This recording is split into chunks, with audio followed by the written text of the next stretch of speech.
That went straight. Super easy.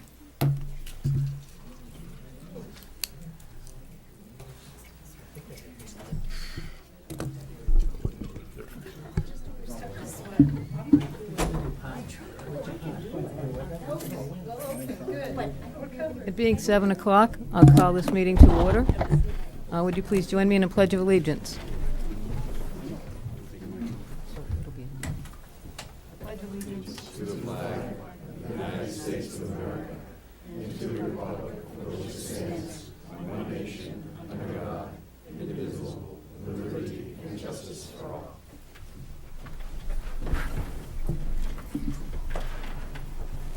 Thank you. And I want to alert everybody that this meeting is being audio and video recorded by Chelmsford Telemedia for live broadcast and for later rebroadcast. Is anybody else here audio or videotaping this meeting?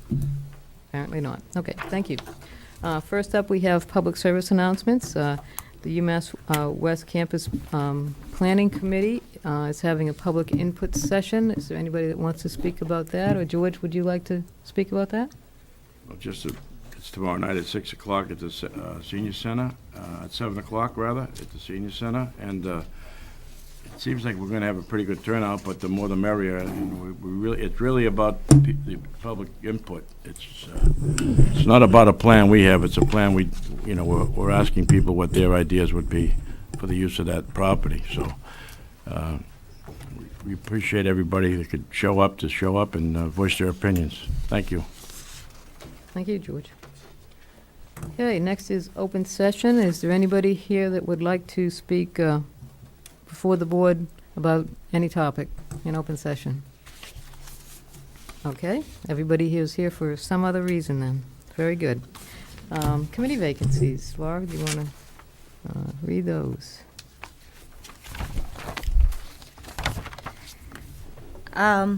As of 6/5/2017, we have the following committee vacancies. The Civic Committee has one unexpired 3-year term. The Cultural Committee has up to 21 members for 3-year terms. The Energy Conservation Committee has 2 3-year terms. And the Tree Committee has 1 3-year term. Applications are available online and at www.townofchelmsford.us. Thank you. Thank you.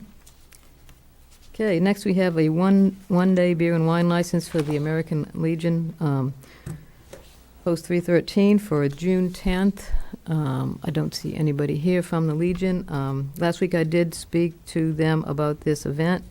This is, it's called a Buzz Off. It's a fundraiser for cancer, and they're going to be asking for volunteers to have their head shaved. And I guess either they pay to have their head shaved or people pay to have them have their head shaved. And then they will have a cookout for the volunteers. So that's the purpose and the event that will be going on there on June 10th. So if we have a motion for that. I'd like to make a motion for a one-day all-alcoholic beverage to be granted to the American Legion Vinyl Post 313 on June 10th, 2017. I'll second the motion.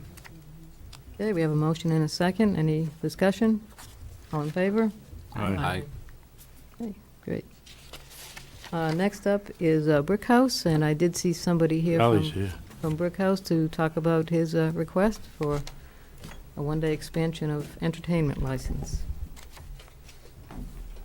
Charlie Mickle, Center, Brickhouse, 1 Central Square. So on the 3rd of July, we're looking to expand. We did this a couple years ago on the 3rd and just put a stage out there, and we're going to have a couple bands playing. So just looking to expand for our entertainment license only on our premises. Now we're going into the parking lot. So I think you might have a rough drawing Yes. of where it goes, but that's right on our parking spaces. I think Mike has reached out to fire and police, and he Brady's good. Right, yeah, I know, I did, yeah, both chiefs mentioned last week, yeah, they have spoken to you about this and are okay with it. Is your wife gonna sing again, Shelley?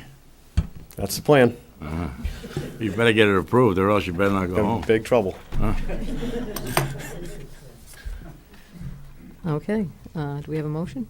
I'd like to make a motion to approve a special one-day expansion entertainment license for Brick House Center Sports Grill on July 3rd, 2017, for the hours of 3 p.m. through 9 p.m. to be exercised on the premises at 1 Central Square, approved by the Police Department, Fire Department, and Building Department. I'll second the motion. Okay, we have a motion and a second. Any further discussion? All in favor? Aye.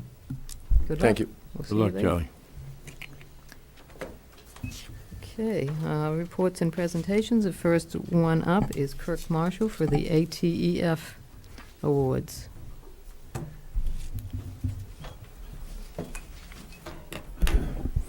Thank you.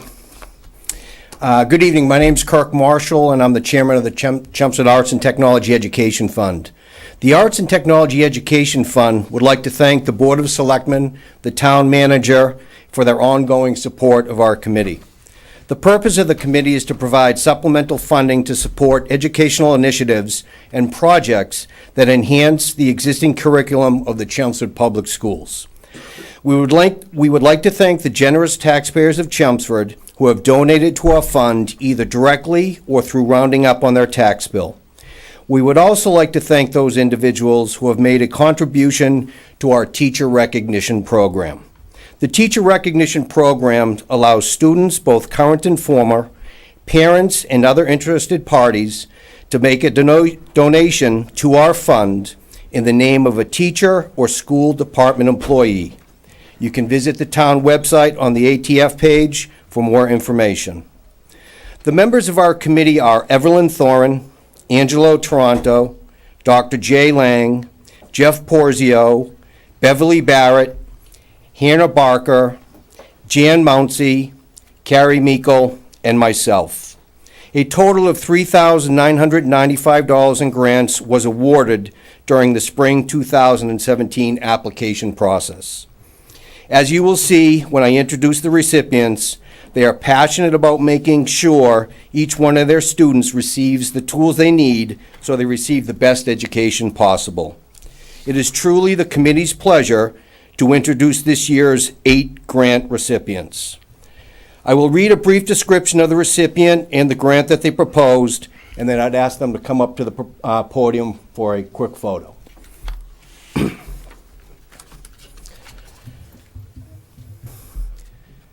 The first recipient is Erica Barrett from Center School for her grant Touch Math Technology. The grant is in the amount of $376.92. This grant will benefit special education students in the early childhood K-1 program. This grant will support students who are not making effective progress in the existing curriculum.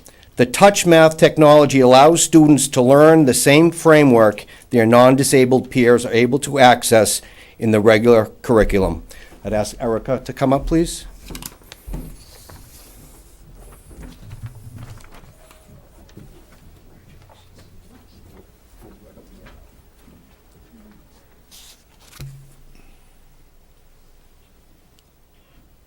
Got it? Great, thank you.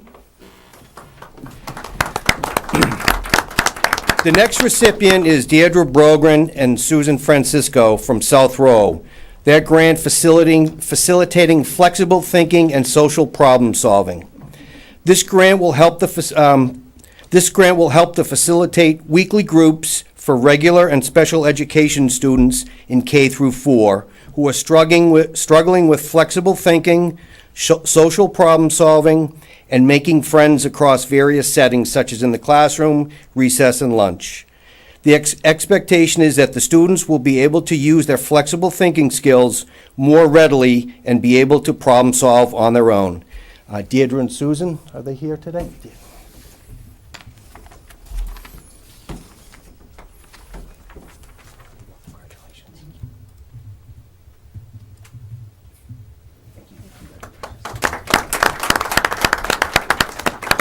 The next recipient is Kay Carter from Center School for her grant Mind Yeti. This grant benefits first graders in Mrs. Carter's class. Mind Yeti helps the students to slow down their minds and bodies and helps them to refocus and calm themselves before beginning to learn. Mrs. Carter uses Mind Yeti in times of transition, such as the beginning of the day, during lunch, and at the end of the day. Mrs. Carter?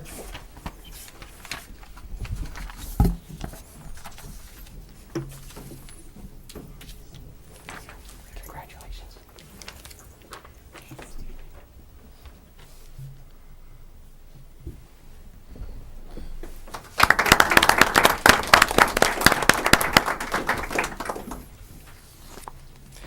The next recipient is Mary Ellen Forty from the CHIPS program preschool, and for her grant Preschool Building Center.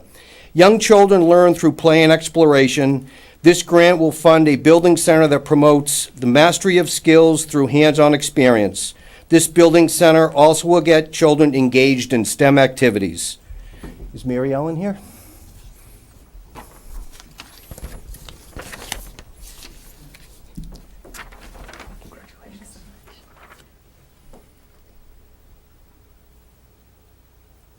Thank you, Hannah.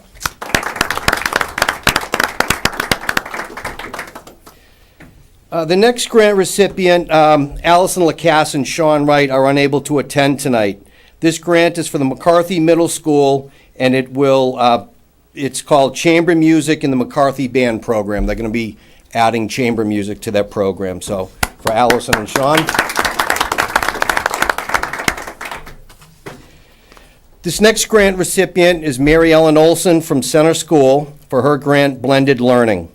This teacher was introduced to a program that incorporated more technology into the classroom. The device in this grant, the Osmo system, works with an iPad that is already in the classroom. This grant will allow students to work in smaller groups and independently as they learn problem-solving skills and perform STEM activities. Mary Ellen?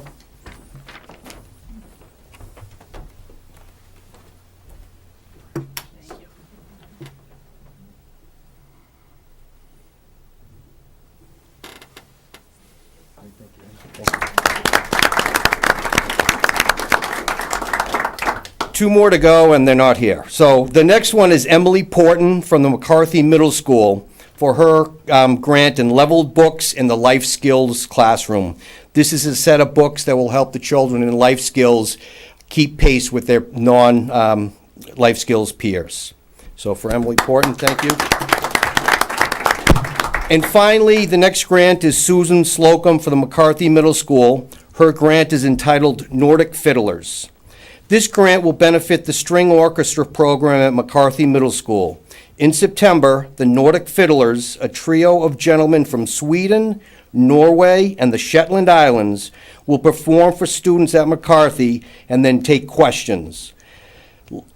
Live performances are very intriguing. Mrs. Slocum plans are on adding the genre of fiddle music to her music program. So congratulations to Susan. Once again, the Arts and Technology Education Fund would like to thank the Board of Selectmen and the town manager, and we ask that you come and visit our booth on July 3rd at the town fair. Thank you. Thank you. Sure.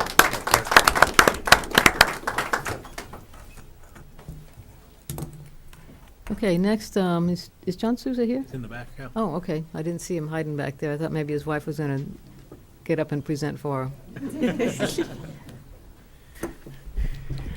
Good evening, Madam Chair, members of the board. First topic that I'd like to discuss this evening is the sale of the foreclosed parcel on Morose Ave. You may recall at the last Board of Selectmen meeting I appeared, and at that time mentioned that we'll be holding a public auction in the adjacent room on Tuesday, June 27th at 10 o'clock a.m. And as a follow-up since the last meeting, I provided you with the amount of taxes and interest and fees that's owed on this parcel. My reason for discussing it at the last meeting was several months back, I believe the board had directed us to go forward with the sale of this tax possession. And at that time, again, slightly different makeup of the board. The vote or the request was that we would seek to advertise it with a minimum bid of $97,500, which is the assessed value. And at the last meeting, Frank Reen, our chief assessor, discussed how that assessed value was determined. My reason for coming back to you tonight is just to hopefully have had a chance to think about it. And, if when the auction takes place, no one would be happier. I'm sure you would be happier if we're able to obtain a bid of $97,500 or more. My concern is that given that it's in basically considered in a butter, what we would call it a butter-only parcel, in talking with our building inspector, it has insufficient lot area, width, and frontage. So someone, it's not to say a bidder could come along and buy it on speculation, but then would have to go before the zoning board of appeals to try to obtain a building permit. So just want to kind of, discuss expectations. Again, I would be happy if it brought 97,000, but I'm thinking it may not. So just looking for a little direction as the person will be conducting the auction as to what you would consider an acceptable bid or a reasonable bid. If if we can't reach a decision, if the board doesn't reach a decision, you can also put it on me and as tax title custodian, and at the day of the auction, I will make a decision, and as tax title custodian, I can reject any and all bids if they're deemed to be insufficient. So I'd just like to ask the board for comment. And Billy Glenn? In your experience, John, have you run across a similar property in the past and what the outcome was? Most of the butter-only parcels usually generate limited interest. If this was a single-family home or a condo, I would actually have a professional auctioneer list the property, just for the simple reason that they have they have sort of a following of investors that go around and look for municipal properties to invest in. This being a little different because it's not, it's vacant land, and because it's not a conforming lot, I think it'll be of limited interest. So my guess is, no one knows until the day of the auction if we need two bidders in that room to have a successful auction. But I just wanted to temper expectations that we may not reach 97,000 unless we have a lot of spirited bidding and interest in this parcel. Another question. Am I correct that this is the parcel that originally we had talked about donating it to Homes for Humanity or something? Yes, exactly, that's Now, correct. would that be exempt from these restrictions if we did that? Or would they have the same restrictions? The issue with that is, in speaking with town council, because it's publicly owned land and it was acquired through foreclosure, the town would need we'd actually have to, even if we went to town meeting, we would need a special act of the legislature. Really, our two choices are to sell it either at public auction or accept sealed proposals. But because there's so many charities, even though, and believe me, it's nothing against Habitat for Humanity. I donate to the group many times, but we can't be in the business as a town of picking charities almost like winners, saying, okay, that we're going to donate this public asset to you. So that was a misstep from the beginning, as we learned later on. But is that what you're saying? That we really couldn't have done that? I don't believe so in talking to town council. We'd need a special act. We need a special act of the legislature. Right. And we weren't aware of that. No, We understood didn't that. know it at We that understood time. that. We asked the board if they wanted to proceed along that route, and the board said no. And then we asked whether we should go get a variance to make the lot marketable, and the board said no, we didn't want to be in an adversarial position with the neighborhood. So that's what brings us to where we are this evening. George? It's in my neighborhood, so I'm very familiar with this piece. And, my suggestion would be that we get whatever the town is owed and maybe a little bit more. We start there, and if there is enough, certainly if somebody is willing to pay more money, they'll show up and they'll pay more money if they have that kind of interest. If they're not, I think there's only really one person that can use it. And I don't even know the gentleman. Full disclosure, I couldn't tell you his name. But, it's not a, if there was a paper street there a long time ago, there are some houses way back that are built, but they come off of Edgelon Avenue. And, but I think that they just kind of abandoned this one, and, there was a couple, I guess, and they abandoned them. So the only people that showed up the last time was the gentleman that wanted to buy it to put an outlaw apartment in his house. And I contacted the other two neighbors who were here, and they were just, the one was concerned about, he mentioned drainage. But Drainage. he was really trying to protect his own backyard, because these are, if somebody built in the back there, other than just a, 600 or 800 square feet addition to that particular house, it would really be, adversarial to any other house in the neighborhood. So that's just my 2 cents. I mean, I'm not, I know the other people that were here, but I don't know the owner of that house. But I would suggest we start somewhere, maybe a little beyond what the town is owed, and then, if there is a real interest, then other people will show up. But John, what's the expense if you do set the bid at, say, 50,000 and it doesn't go? Is there, to post it again later, what's the additional expense to do it a second time? Off the top of my head, roughly, probably $1,000, the 1,000 to 1,500, because basically what we have to do, we would be spending money on advertising. Our counsel that handles all foreclosures and tax titles is required by law to send out legal notices to the former owners and their heirs by a certain time. So it'd just basically be notification and advertising expenses. And the only thing if you have people come out that day and then we reject the bids, then you may not, And you can reject, like, if the bidding stops and it's at the bidding stops, 45,000, and you can say, I reject them all. if we get one bid and they bid $1,000, or two bids and it's very minimal, then we can just reject them. You want to be fair with people, but it's. Any thoughts, Laura? Could you remind me again what the size of this property is? I don't It's see it. just over. It's about 1.03 acres. And what is the amount that's currently owed? The amount that we're owed, it's just under $9,750, and that's for 3 years, taxes, interest, and fees. That includes court costs. So presumably, if somebody else purchased this, we would be getting this money divided by 3 again. And then if they built on it, we would be getting more revenue from that. Yes. Thank you. Well, I guess my thoughts would be to set a minimum bid that would be something more than what's owed. I agree with John that I think 97,000 is probably way more than we could expect to get, but there's a lot in between those two numbers.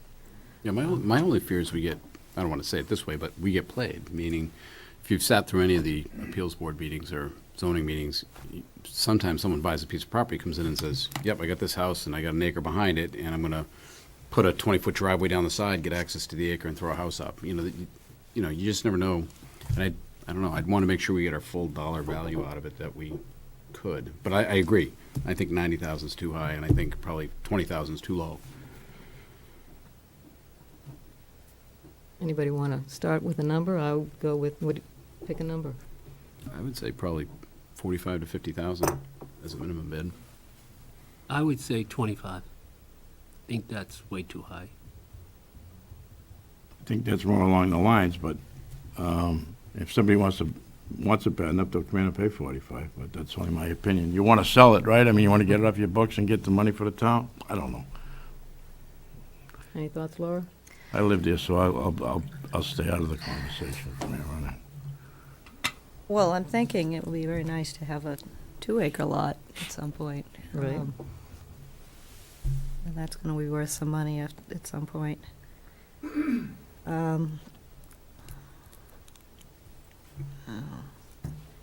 We have two numbers thrown out. We did. 45 and 25. And what's in the middle? I was going like 30, 32?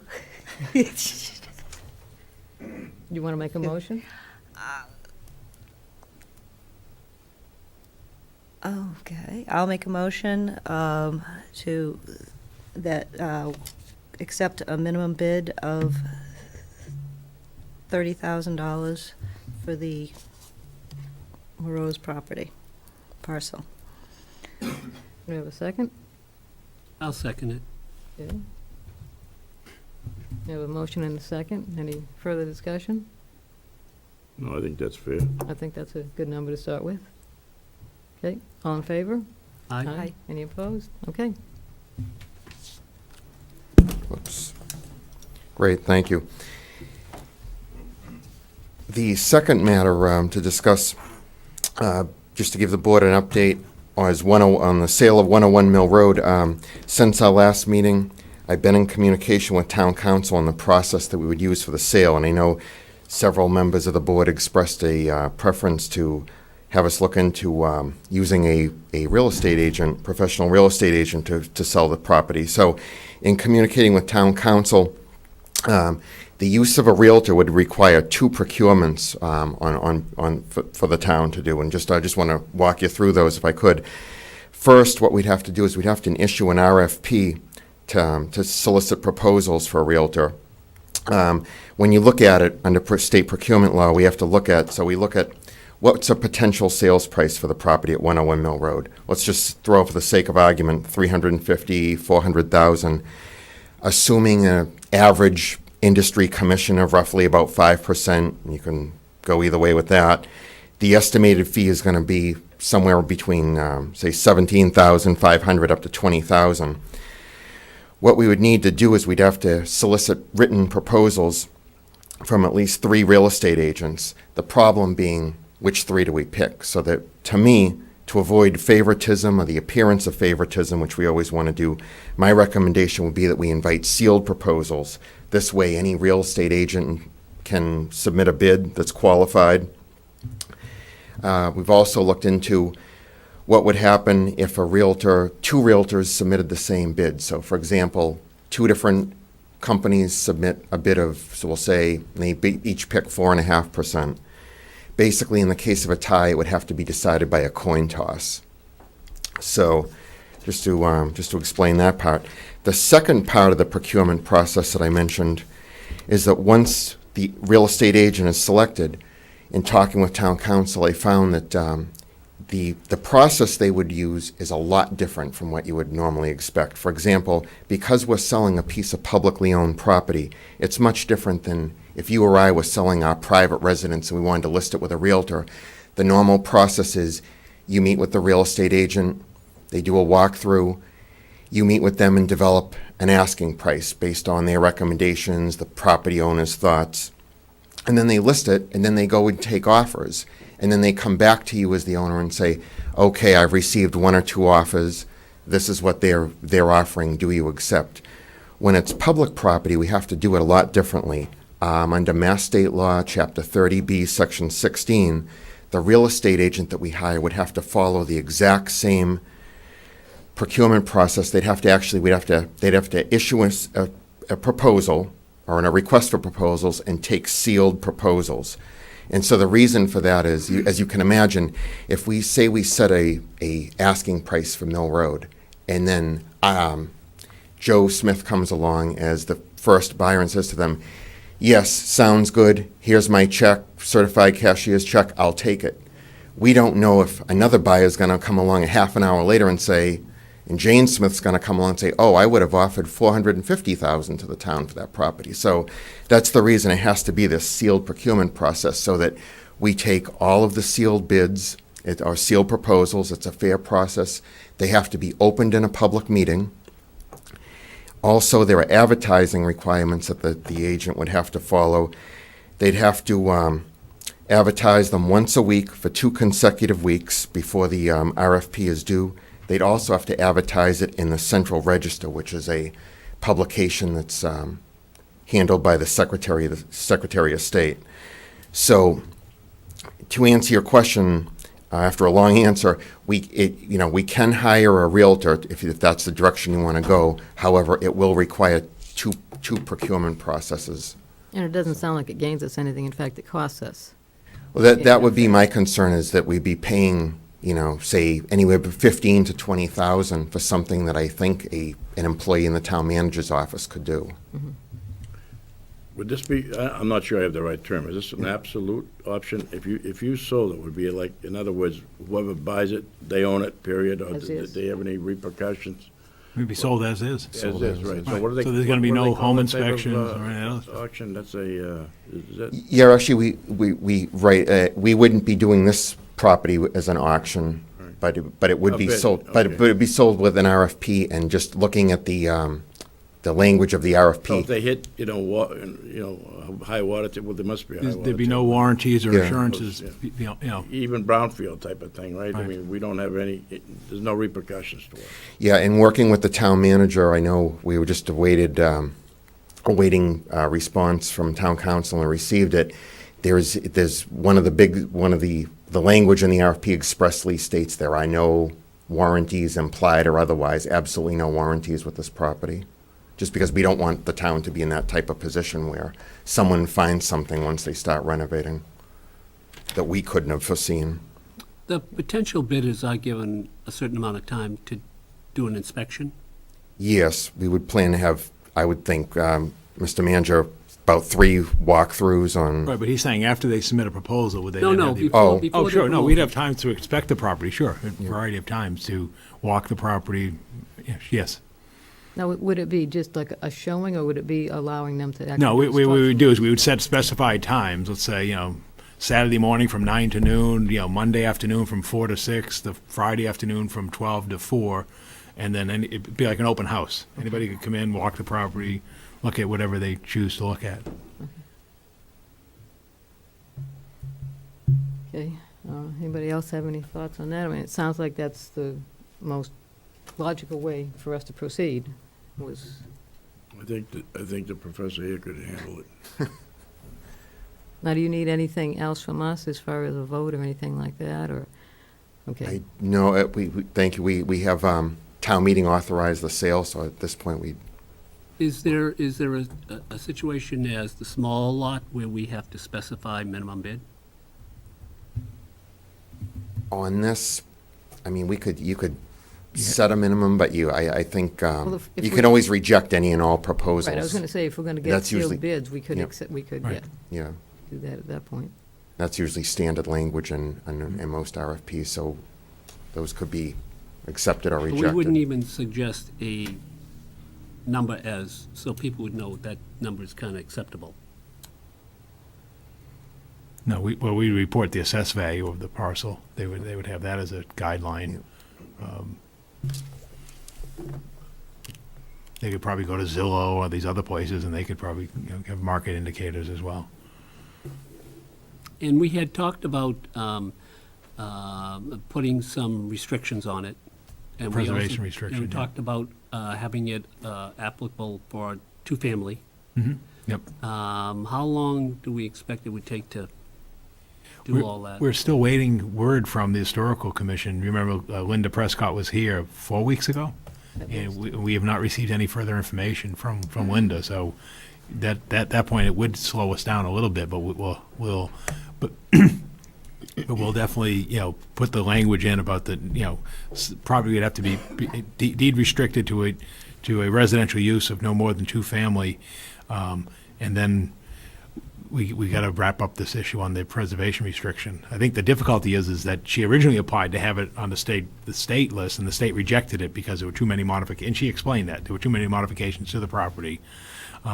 I think if she's not unable to come up with any resolution, then I think we can work with town council to say that, preserving the original structure of the home, the exterior, structure, I think we can come up with that language. Because I believe there seems to be a consensus that the additions and other parts really aren't historic, and I think that's what's been tripping up the process. So I think we could put that type of language in the RFP for the sale and say that, the property would be governed by that type of restriction in terms of the original dwelling.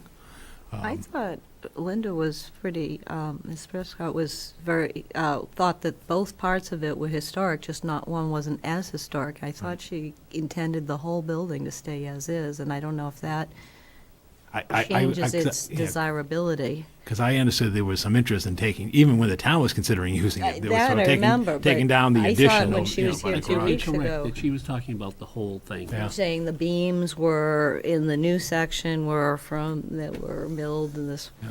right down the street, and it. But that's something can be worked out Sure, in, yeah. further in detail. Yeah.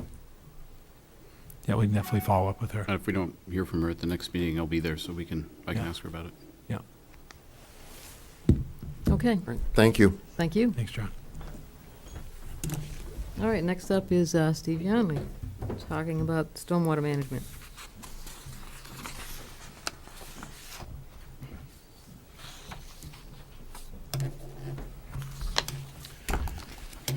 Good evening, Stephen Youngley, Assistant Public Works Director. Just after town meeting, and we finally got some of the financials straightened out, I wanted to just come before the board with a brief presentation on what we will be doing, at least in the first year after, you know, the amendment and the budget was more or less cut in half.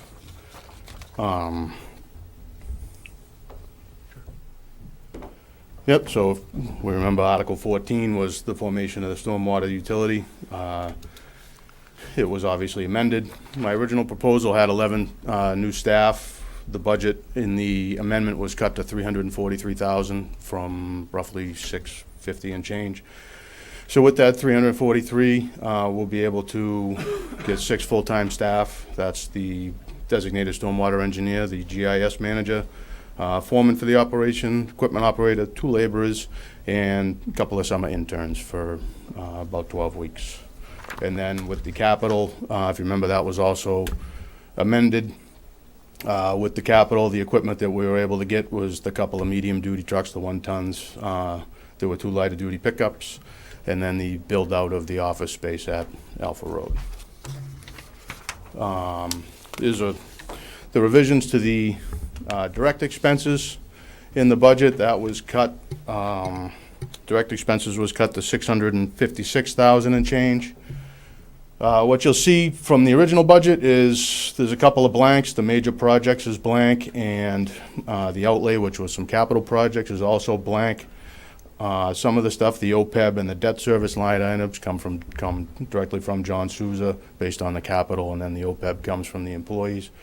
And then what I did was I wanted to hold that stormwater master plan, the original number that I had budgeted, the 300,000, based on some actual numbers that some other towns have had, and then just kind of made everything else fit.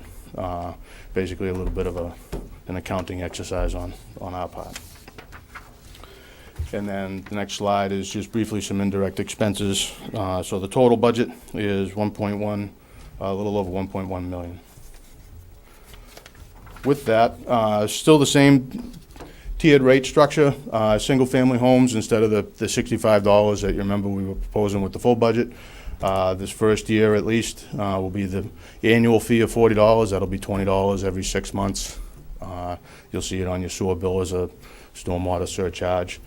And then multifamily complexes and commercial retail properties will be based in that tier, depending on the amount of impervious area that you have on your property. Next slide is basically what the first year funding will cover. That'll allow us to get the master plan underway and completed. We'll continue with the annual catch basing after July 1st. This division will take over the sweeping, both in the fall that we have to do now, and then also the annual spring sweeping. We'll take that over from the highway division. Some light maintenance, because there's not a lot of money, and obviously they don't get get any equipment. So there'll be some light maintenance. We'll get a good jump on the inventory and inspections of our system. There was a lot of talk at town meeting. I don't want to open old wounds because everybody sat through 2 nights and 4 hours, but a lot of that we'll get a jump on that in this first year. And then we've already begun some testing, kind of getting a jump. We can get the equipment necessary for that and all the test kits and supplies needed to continue with the testing. As you know, I spoke of the testing of the outfalls. And just finally, this is a couple sections we're going to be sending out, similar to the snow brochure that we send out in the fall. This is, if it didn't go to the printer today, it's going to the printer tomorrow. So over the next couple weeks, every property owner in town will be getting this. It'll be a two-sided thing, like I say, similar to the snow brochure, that'll have a lot of information on it about, what the utility is, what it's gonna be doing, how the charges are gonna be set up. There'll be a lot of direction back to the DPW part of the town website, on the engineering page is a stormwater link. Also, for the first 6 months of sewer bills, we bill, everybody gets them every 6 months. So the first 6 months, there'll be a stuffer in the bill, kind of just a little two-sided cardstock thing. That'll again be, further information, some explanation on what that charge is on your bill, just to try to avoid some of the, because I'm sure a lot of people don't know. But just to get the information out there, what this is, what it's gonna be doing, and direct them to the website. We have a fact sheet on the website now that we're changing a little bit, just so it's more up to date with kind of where we are. It was kind of more based on if we did the full budget I proposed at town meeting. But we'll have that changed over the next couple of days.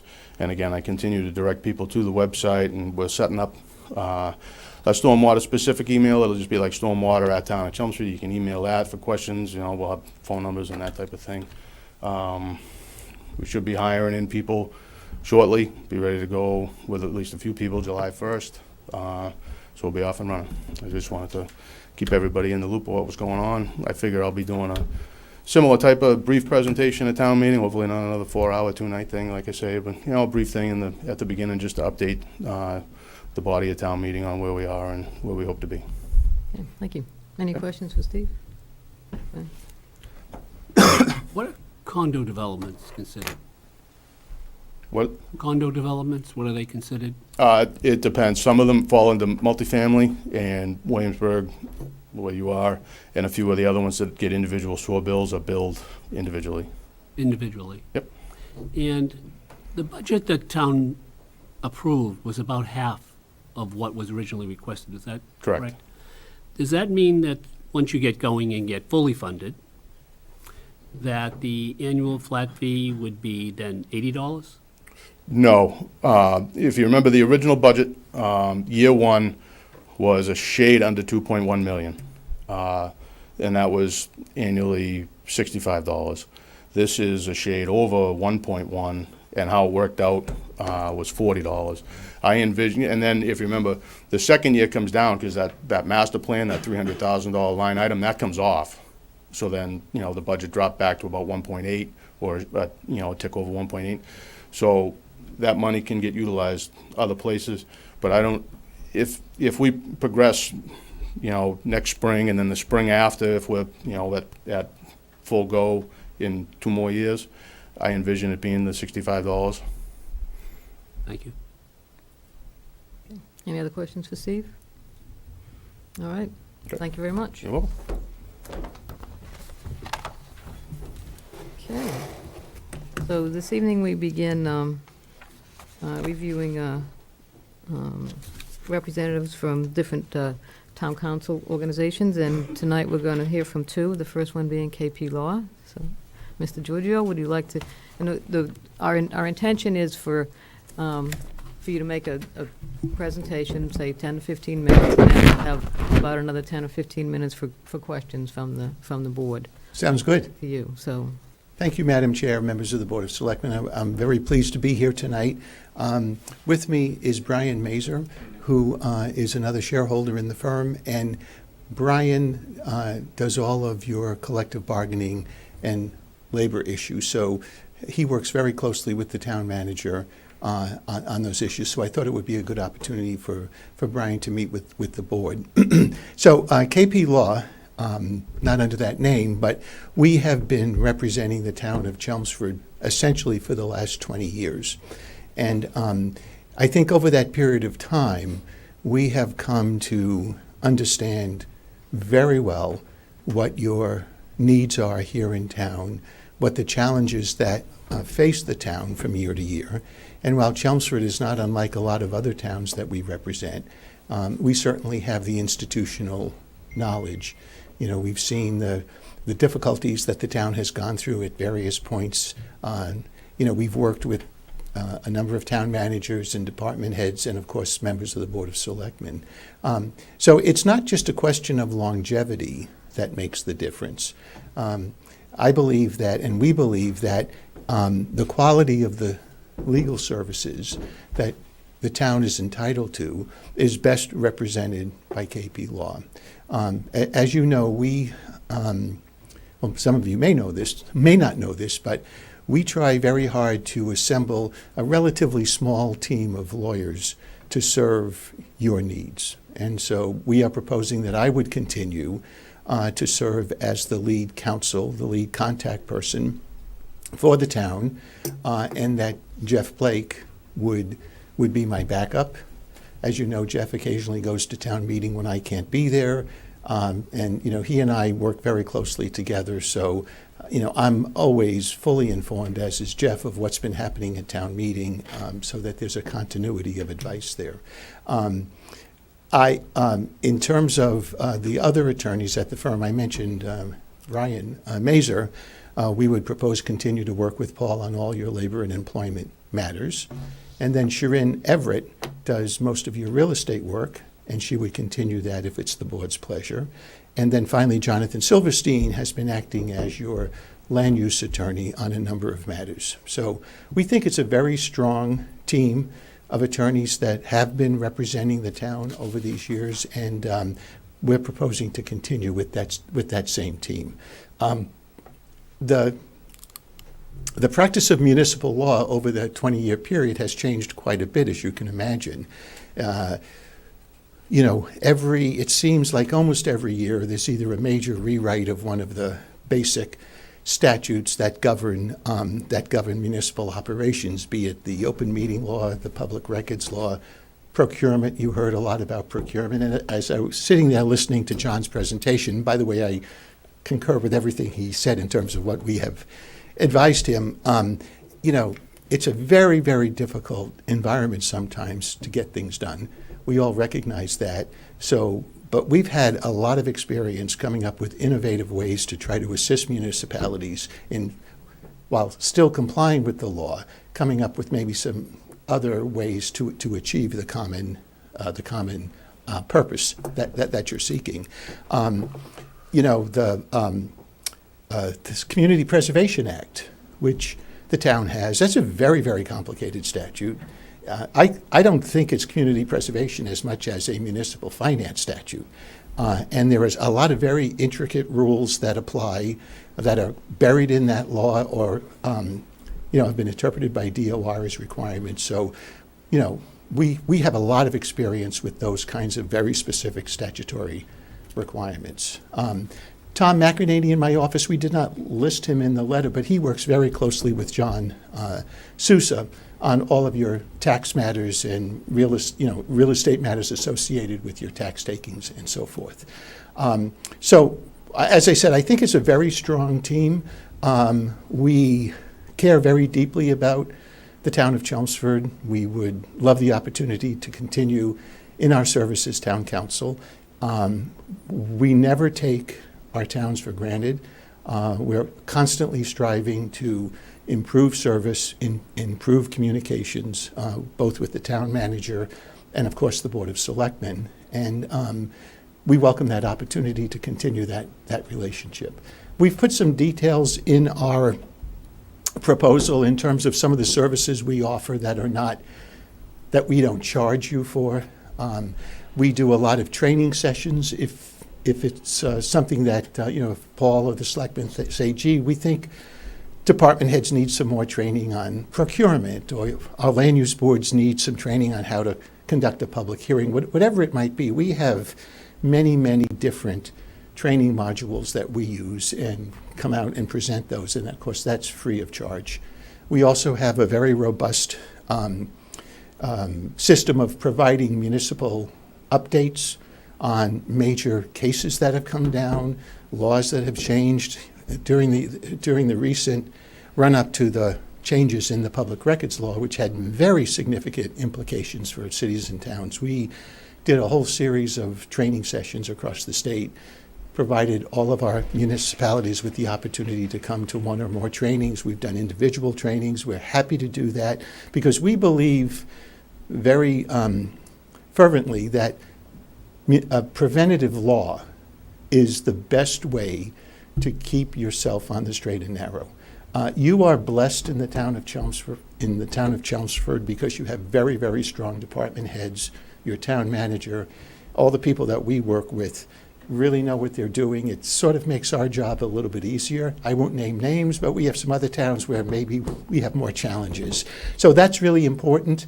And the opportunity for us to step in and assist a particular board or department when there is an issue that is likely to generate a lot of controversy, whether it be political controversy or legal challenges, we think that preventative law is really the way to best serve the town. And in the long run, you save a lot of money that way on the front end rather than through litigation, because that becomes very expensive and can quickly get out of control. So, Brian, I'm going to let him just say a couple of words about his practice, and then we're happy to answer any questions the board may have. Good evening, Madam Chair, members of the board. My name is Brian Mazer. I've been with the firm for a little bit more than 10 years at this point. My practice has been primarily and exclusively involved in labor and employment matters. Here in Chelmsford, I've been assisting Paul on various things, as well as the HR department. Just kind of touching upon a couple of the things that Mr. Giorgio just mentioned, or just really focusing on one thing about KP Law, is that we're special in my opinion in the fact that we consider ourselves to be a firm of town councils. It's 99% of our practice area. It's what we do full time. And that obviously, I think, lends itself to being able to better provide services to the clients that we represent, including the town of Chelmsford. On the labor and employment side, I'm one of 9 labor and employment attorneys. I am one of 4 labor and employment shareholders in the group. And we have the largest public sector management side practice in the state. And we're very proud of that. And we believe that the service that we provide in that respect is very beneficial to our clients, the experience that we can draw upon amongst the various attorneys within that practice group, and then the services that we can certainly provide to the clients as well. I've thoroughly enjoyed the opportunity to work with Paul and other department heads in Chelmsford. And I hopefully look forward to having the opportunity to continue that relationship. Okay, thank you. Does anybody have any questions for either attorney? You indicated that you were the lead counsel Yes. for the town. How many towns do you serve in that capacity for? It's at this point, I think, 7 towns. Many of them are much smaller than Chelmsford. But I find that to be quite manageable, Glenn, to be honest with you. One of the things I insist upon is, in the firm, and everyone cooperates with me, is that I need to be kept informed of absolutely everything that's going on. And of course, these days with email, that job is a lot easier. My inbox sometimes gets overwhelmed, but I'll spend 2 hours at night going through my emails if I have to, making sure that I know exactly what's going on. I can assist the attorneys working in my firm if there's a historic matter that I recall in Chelmsford that maybe happened 10 years ago, unlike some of the younger whippersnappers. I've been around for 30 years at the firm, and I have been the lead counsel in Chelmsford for the entire time we've been town council. What is the total number of towns that you represent at this point? We Cities, towns? We represent, I believe, 130 towns as town council. But also, we have a very robust special counsel practice. So we represent a lot of housing authorities, we represent a lot of school committees. This is as special counsel. A lot of them are in the employment area. I do a lot of environmental work as special counsel. I can't give you the exact number of special counsel towns, but it's considerable, and we welcome that. We do charge a higher rate for that, so one of the benefits of having us as town council is you get our town council rate, which is very competitive and much cheaper than if you had to go out and hire special counsel. That's one of the pitfalls that towns fall into. They'll hire a local attorney to do their general legal work, and it's often at a favorable rate. But believe me, it's so complicated these days that to bring all of the services, including labor, under one roof at a very competitive rate, I think is a real advantage to the town. Yep. And yeah, one thing I just wanted to add to what John was just mentioning, and to play off of your question a little bit, Mr. Diggs, is the issue of accessibility, getting in touch with council. We're very, very sensitive at KP to responding back to clients within the same day that we receive contact and receive inquiry from them. I make it a practice within my line of work because, again, labor and employment matters can be sensitive just like other issues that a town faces, to respond back to a client same day. And if for whatever reason I'm out of the office, there's a labor group that is backing me up, somebody that Paul has familiarity with, who would be in touch with Paul. And that transcends through all the other practice groups within the firm, so that a question that you have, if it needs to get answered that day, will be answered that day.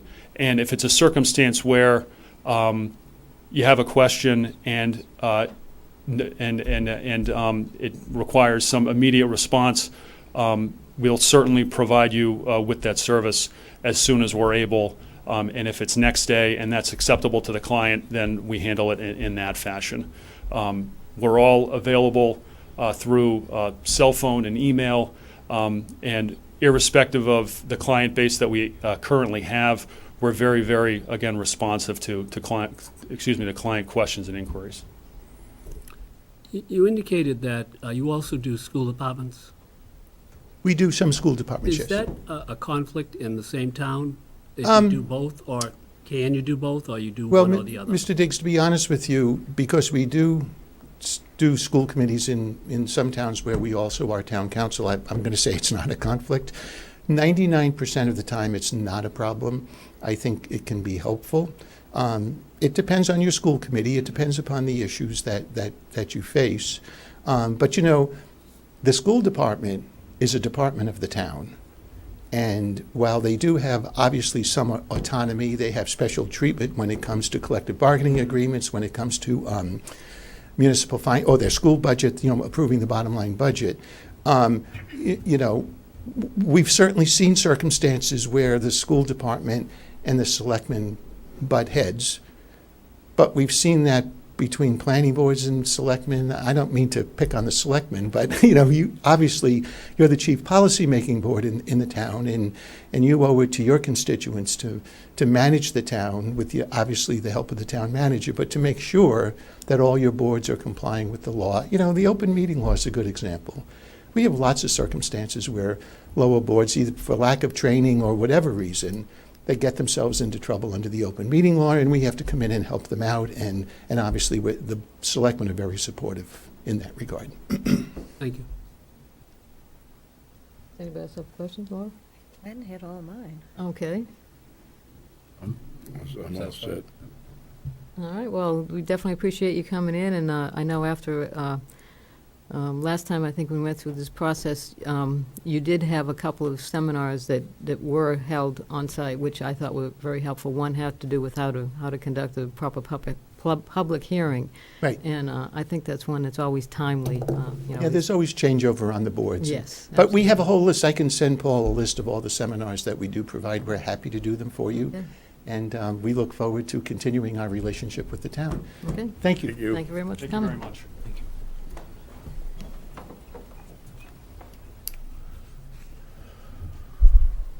Do we have a representative? They're out in the hallway. Okay. John, can you just bring it?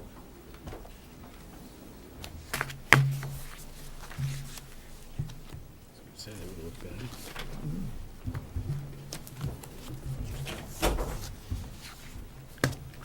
They decided to go home.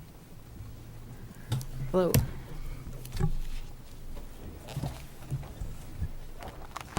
Okay, so I assume that you are representing Murphy, Hess, Toomey, and Lehane. So if you, as with KP Law, we'll give you like 10 or 15 minutes to make a presentation, and then any questions the board has for another 10 or 15 minutes. Thank you. Thank you very much.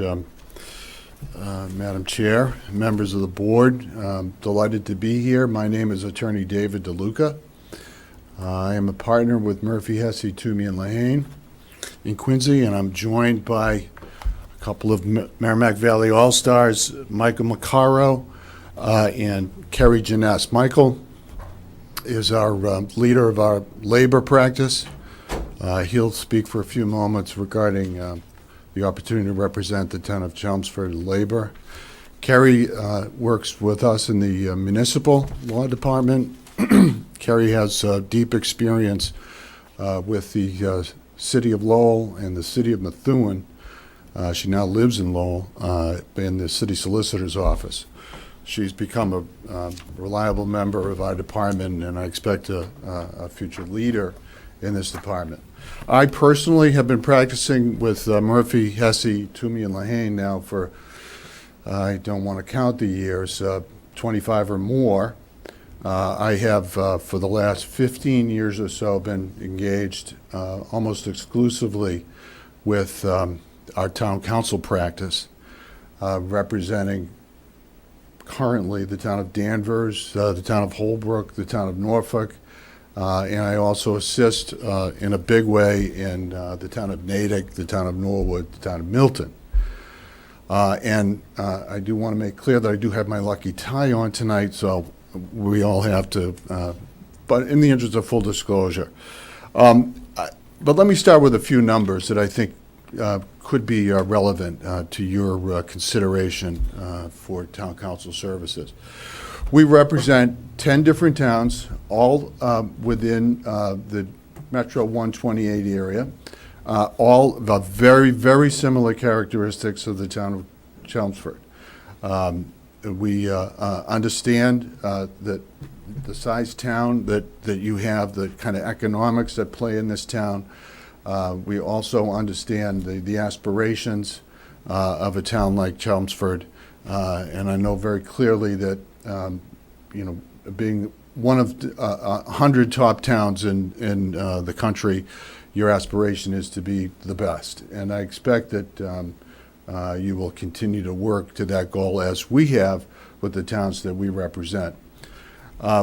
We have 7 attorneys that practice almost exclusively in the town council area. And among those 7 attorneys, there's over 150 years of municipal experience. We have 1 paralegal that assists us exclusively in that town council area. What's remarkable about our town council practice is that we don't just come and go. We have, of those 10 towns, at least 7 of them we've represented for 15 years or more. At least 3 of them we've represented for 30 years. We intend on establishing firm, solid, reliable relationships with our town council clients. That's our goal. We have since, for the last 10 years, we've had the opportunity to advise our towns on at least 12 school building projects, at least 5 police public safety building projects, and any number of senior centers, public libraries, and the like. That's what we do. Our practice model is very simple. We will make your matter the most important matter to us any day that you call us. That's our goal. We want you to understand that you have the right to feel that you're getting the first-rate attorney-client service that we can provide. This is a unique opportunity for the town of Chelmsford, and I know you understand that the choice of attorney services is exempted from the usual request for a proposal process that requires that you choose the lowest qualified bidder. You have an opportunity to establish a relationship, a personal relationship, one that is as important to the town as it would be for you and your contractor at your home, you or your auto mechanic, you and your doctor. It's what you want to find that you could really rely on.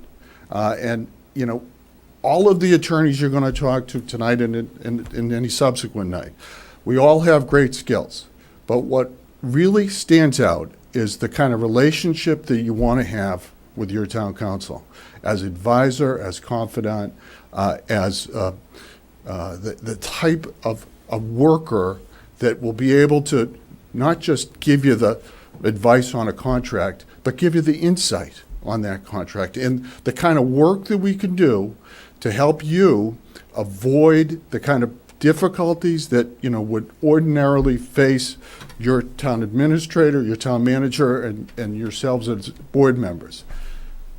We like to think we have the ability to see down the road and around the corner and to be able to provide the advice that will allow you to avoid the kind of difficulties that might otherwise plague the kind of hard work that you do on a regular basis. Our availability is 24/7. We're available by telephone and email, and the response time, in my opinion, is immediate. You're going to hear from us that same day. There will be no less than 6 hours, no more than 6 hours response time on any matter. If you want a response in writing, you'll get it, and you'll get it within a day. Our goal is to be able to provide you that kind of service without exception. We like to work on site at least once a month, sometimes more frequent if that's possible or if that's desirable from the town's point of view. We feel that that's really part of the relationship. I want to know every one of you by your first name. I want to know every department head by their first name. And I want to be able to know that, have them know that they can, that we can respond to them at a moment's notice. We obviously work through the town manager in terms of, the access to legal counsel, but we certainly want to make it clear that we are able to offer the kind of personal service that we think you're entitled to. We are expert in general municipal law, bylaws, regulations, the public bid process, environmental laws, zoning, land use, election law, licensing, public records, mass ethics, and open meeting. Those are I think the general areas that you can expect expert work. In addition, we also are very capable and proficient in handling appellate tax board matters as well as tax title recovery matters. Those are things that generally get farmed out to other law firms. We can handle it in-house. We've provided to you what we think is a very substantial proposal. It's a blended rate that it includes all of the attorney time, whether it's senior partners or associates. The only exception would be for paralegal, is a considerably less amount per hour. But we do think that is the fairest opportunity for both the town and for the attorney's office to make sure that you're getting the very best service. We certainly don't want the number itself to be an obstacle. We're willing to work with you if necessary in order to find the right rate. But with that, I'd like to certainly invite any questions you would have for me. Otherwise, I'd like to turn it over to Mike, who can speak to the labor portion of the presentation, which I do think is a nice sort of dovetail to the town council work that we do. We certainly are conversant and can work together on any matter that affects the town on either town council or labor. Okay, any questions for Attorney DeLuca? Would you be our primary contact person? Well, at this stage, I want to make sure that Kerry has an opportunity to speak to that. Because of Kerry's geographic proximity, we'd like to appoint Kerry as the lead counsel. However, there's never a chance where one attorney is out there alone. We have in our office the layers, and I would consider myself, along with Kerry, as co-counsel, if you will. But the opportunity for Kerry being as close by as she is with the experience that she has and the knowledge of the landscape, and she'll speak to that herself, we think it's a unique opportunity for her to step into that role and for me to obviously continue with my work as well. Are there any areas that the town might get into that you would have to farm the work out that you don't do internally? You know, clearly a liability matter covered by insurance would go out to insurance counsel. But we have on staff some of the very best attorneys that work on 40B housing matters. We are able to handle the highest level environmental issues. We are more than capable of handling all of the other issues coming before your board and the town. So no, I don't think, and I don't foresee the need for outside counsel on any of those matters. And in fact, I've included the things that ordinarily go out to outside counsel, appellate tax board, tax title matters. We have the very strong capability in those areas. Do you only deal with Massachusetts cities and towns in your town council capacity? That is, yes. I think that would be the answer is yes. Although we have attorneys in our office who are admitted in New Hampshire and Rhode Island, in Connecticut, the town council work that we do is in Massachusetts. And how many cities and towns would you say you represent Well, as town council? As town council, we represent 11. 11. As of about 6 months ago. 10 of them are generally local to. Right. They are Bedford, Burlington, Danvers, Hanover, Holbrook, Mendon, Milton, Natick, Norfolk, Norwood, and Situate. So you could literally draw a ring around 128. Some towns are outside of 128, some inside 128, but they all share a similar characteristic to Chelmsford. They are all in that 20 to 30 to 40,000 person range with, good schools, solid government, and great management. We're very proud of that. Thank you. Okay. Anybody else have any questions? And I noticed you do the city of Lowell? No, Kerry has worked as the city solicitor Oh, okay. in the city of Lowell. She's also more recently worked as the city solicitor in the city of Methuen. So overall, on your entire practice, what % would you say is municipal law versus other? Well, we do a strong labor practice. We do a very substantial school law practice. And I think it'd be fair to say that municipal law is probably about 40% of our practice. Okay. The rest of it being labor, employment, and school law. So we find, again, that those practice areas work pretty well together. I'm sure you're aware that our office represents the town of Chelmsford and Chelmsford schools. Mm-hmm. And we feel very comfortable with that relationship and being able to work in our office where necessary with school council.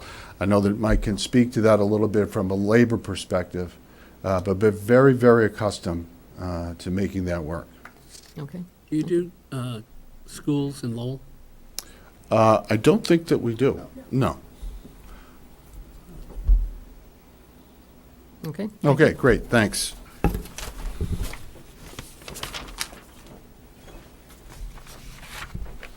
Good evening. Before I begin, let me just say it's a real pleasure to be here. I actually happen to be a resident of Chelmsford. I live right down the street. My family and I live here. My daughter goes to the Byam School here in Chelmsford. So it's a pleasure to be able to come here and tell you a little bit about our firm. Dave hit the highlights of our firm. I'm a partner in the labor and employment practice area of the firm. That's primarily where my practice lies. But Dave and I and Kerry, we work very closely on many of our clients where we do both labor and the municipal work together. Just a couple of things to point out. Our firm does have about 30-plus attorneys right now. I think we're 31. I don't think there is an issue that a municipality faces that we cannot handle in some capacity. You had asked Mr. Diggs about whether or not we ever have to farm anything out. I can tell you the only thing that I've ever had to farm out, at least in my practice, is sometimes when I come into a place and I tell my clients that, look, maybe you need an independent investigator. That is something, at least in the employment field, that oftentimes we can do in our office, but sometimes, and after you talk about it with the client, maybe you bring somebody in to conduct an investigation to really give your town a layer of certainty in how things go. That's the only time I've ever had to farm anything out, and I really thought it was the benefit of that particular municipality, those municipalities. And oftentimes I'm guiding the municipality through those situations when they do guide it to someone else. But in addition to that, let me tell you a little bit about our labor practice. That's why I'm here today. Our firm, I think, really started as its bread and butter as a labor and employment practice 30 plus years ago. Arthur Murphy started the firm. We do both, unlike some of the firms that I think you're going to meet, we do both public and private sector labor, which I really think is a plus. You're sitting here, you're saying you're a town. Why would it matter that you do private labor? Well, what I will tell you is oftentimes the private sector leads the way in terms of language and case law, and the public sector here, at least in the Department of Labor Relations in Massachusetts, they closely follow the rulings of the National Labor Relations Board. So if you're not familiar with what's going on at the National Labor Relations Board, you're going to be a step behind here in your negotiations. So that's, our practice as a whole. We represent over 150 municipalities, state entities, cities, towns, in just labor matters. So our public experience expands much broader, even when you throw schools in that. As Dave said here, I've often been up in Chelmsford representing the public schools. I am not the lead counsel for that. That's Attorney Andy Warr in our office. But given my close proximity living here in Chelmsford, he has me come up here a lot. I should also say I'm not just someone that lives here. I grew up in the Merrimack Valley. I grew up in Drayton, Mass. My family still lives there. They're 15 minutes away, which is great, in terms of family care. But I think in terms of reactivity, Dave said he likes to be out here. I love to be out with my clients. I want to know their first names. I want them to know that they can text me. I was sitting out in the hallway. I was texting with one of my Board of Selectmen members who wanted an update on things. Dave talked about reaction time. They got their reaction time in less than 2 minutes because all my clients know that they can contact me. I'm here for you. We'd be no good if we weren't responsive. That's the name of the game. So a little bit more about myself, because I think it's important for you to know whenever you're working with someone, you want to build a relationship. I came from a union background, so as a labor attorney for cities and towns, I used to be an attorney with AFSCME. I know you have plenty of AFSCME groups here. I know you've settled all your contracts. I think with most of them, I took a look at some of your contracts. I see you still have police and fire that have yet to be out there. Anything that comes down the road, it starts with collective bargaining. Again, we negotiate public and private. We've seen it all. We're at the JLMC, we're at the Civil Service Commission, we're at the DLR. We know all of the mediators, all of the arbitrators. We have relationships with them. And I think that is something that benefits your town. Sometimes when you're stepping into a new place, people always ask, well, how would you transition? Let me talk about that for you, because if you're considering counsel, you want to know what you're going to be getting. What I would always like to do anytime where I go into a new place, I always say, all right, tell me what has gone on. I like to sit, and I do this, free of charge. This isn't come in and rack up the bills. That's not at all what we do. There's a transition time. Come in, tell me what's going on. What are your issues? How are your relationships with your union? If they're good, let's keep them good. What's been working for you? What hasn't been working with you? I usually work very closely with town administrators and HR directors. I want to hear from them. We're reviewing policies, we're handling grievances. These are all the kind of things that you need to be considering. Oftentimes what I'll do is I'll take the contracts and say, hey, look, maybe you haven't thought about this, but maybe you can save some areas here and there. So, those are the kind of things that you get when I think you bring our practice on board. I would be the lead counsel for you in any labor matters that you have. We do work as sort of a team, though, because there are times when situations will come up. I always like to have one person that you can call as a backup. Always feel free to call me, and if you can't get to me, if I'm in a hearing or an arbitration that day, shoot me an email. I'm always checking my thing. I can have someone call you right away. I don't like to have a practice where you're dealing with 20 people. I like to have it's me and somebody else, so you always know who you're dealing with. So, that's a little bit about our labor practice here, trying to be cognizant of your time. I know you're all, donating that. So I'm happy to answer any questions that you have about the labor practice of our firm. Okay. Any questions? All right, thank you. I could just take a minute just to introduce myself. I think the substance has been pretty well covered by my colleagues, but I'm Carrie. I was Carrie Regan when I worked for the city of Lowell. They don't use outside counsel for their city solicitor position. It's all Lowell employees. So I was an employee of the city, so I feel like that gives me a good perspective on what it's like to be a town employee and the concerns and that kind of thing. I've lived in Lowell for 7 years. I spent a lot of time in Chelmsford. I enjoy the Bruce Freeman Rail Trail with my dog, and I go to the vet here. And Chelmsford is it's a great town, and I enjoy spending time here, and I would love to have the opportunity to work with you. Thanks. So, again, not to take up any more of your time, but Mike did touch briefly on transition. We're very accustomed to stepping into an ongoing business, if you will. It's something that we handle, and we do manage that free of charge. We'll have whatever meetings necessary with your staff, with existing town council, and making sure that your matters are handled very smoothly. As I said earlier, we like to be on site as many times as necessary as you're comfortable with, and managed through the town manager's office. We do make sure that we're available for your town meetings. We'll expect to be there in any board meetings where necessary. It's what we take great pride in. And again, only to reiterate that our job is to be able to look in a crystal ball and to be able to provide advice to boards and to town officials that would have the goal of lessening legal expenses by finding ways to navigate, as opposed to ways that would find ourselves into further trouble.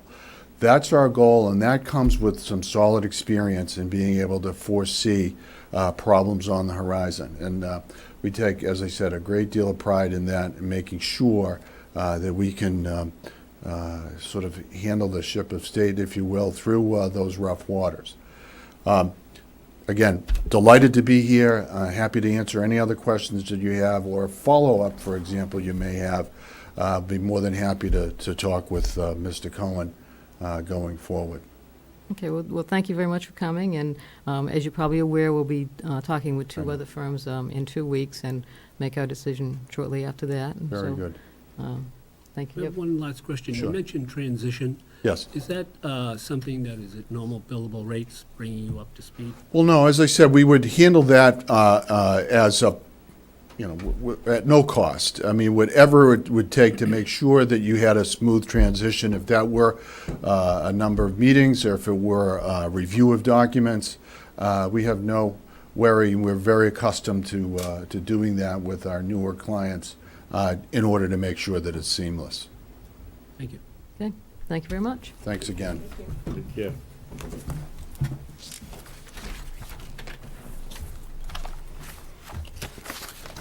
Okay, next item on our agenda is a notification that we received from Mass Housing about a proposal on Brick Hill Road, which is called Brick Hill Cove. This is a 40B development. This is not a public hearing, so this is just one that they're notifying us of. Right, and if the board has their any comments or application. concerns, it's not a local initiative, so you're not being asked to endorse the project. But what we do in this case, like a LIP, we send out the information to department heads to see if they have any concerns, and I can report back to the board that we're not heard any extraordinary concerns from the town department heads regarding this proposed project and the following one on Gorham Street. Just to familiarize the Brick Hill Road project for those who are watching, it's 124 proposed rental apartments, and it's located on off of Brick Hill Road, right next to UPS Drive. They've been before the Housing Advisory Board, and again, this is another rental project, much as we've been speaking of, that's sort of now the hot market right now for housing. I just have a question, not about this one specifically, but they always reference the up to $15,000 grant to the ZBA to help. For technical assistance. Do we take advantage of that at all? Yeah, we have. I mean,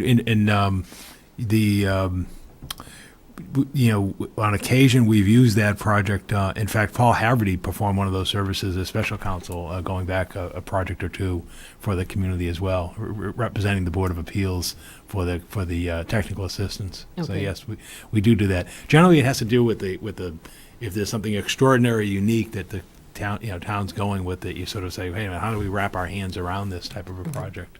Okay, So yes, we do. okay, so for this one, we have until the end of this month to provide comments, correct? And just to familiarize with the board is, what they're getting for is that sort of mass housing certification of eligibility, which to apply a project. And short of an extraordinary, issue, that eligibility gets granted, so they can then apply to the Board of Appeals. What it is, it's sort of a preliminary notice to a community. So unless, for example, you came back and said, this proposed project has frontage on a highway, or there's a 40-foot drop off from the back, they're, as George knows, working with the housing committee, they're going to get eligibility. It's sort of that initial notification to the community that this is coming, and then that allows them to apply. And we saw this earlier with the one on the Chuck Emanuel's project at Hunt Littleton Road. That's how the process starts. This is site review Right. approval. basically. Exactly. So they come out and do a site walk and see if there's any extraordinary issues, and basically, seeing nothing extraordinary, they will issue shortly thereafter an eligibility letter, and that allows an applicant to then file with the Board of Appeals. Okay, and just for the community to know, once we get all these in place, if we do get all these in Yeah. place, we are very close to our Oh, 10%. we would hit 10%. I mean, if you look at what's teeing up now on the docket, you would hit the 10% for going back to the 2010 census. What I think we would do at that point is we would then look at the revised denominator, i.e. the number of housing units, and say, okay, how are we setting ourselves up for the 2020 census, which would then become the standard in 2022, which sounds far away, but as you know, 2020 census is less than just over 2 years away, and then 2022 is 2 years thereafter. So you sort of got one eye looking back, but also the other eye looking forward to see how the town would be positioned. And if you did hit it for the number for Then you'd be 2022, then you're all exempt set through to 2030. till 2032, when the next round comes out, yeah.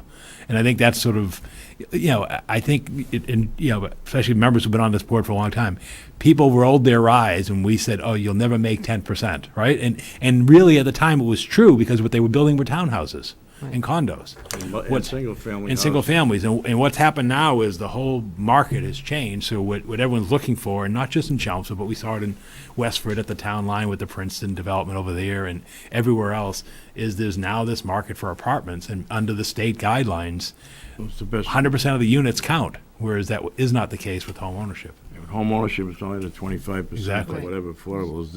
In this case, even if it's 20% affordable, it's 100% of the units in the project count. Right. I mean, I think Paul Haverty actually had a lot to do with this, when we Yeah. formed the Affordable Housing Committee, and then we formed a plan, a 5-year plan. And John Edward and everybody else that was involved in it. Right. And this project was on that plan. Yeah.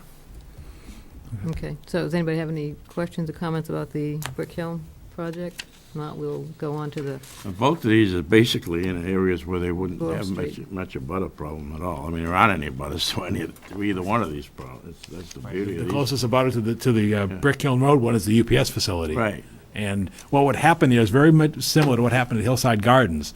Basically, the tenants, when they come in, are given an acknowledgement saying, you realize you live next door to a shipping facility that operates 24 hours a day with backup lights and audible alarms and so forth. So therefore, don't come in after a month and say, well, that's unacceptable. And that was similar to what happened with Hillside Gardens in terms of their neighbors. So, so there is some, some thought given behind the process in terms of what would happen here.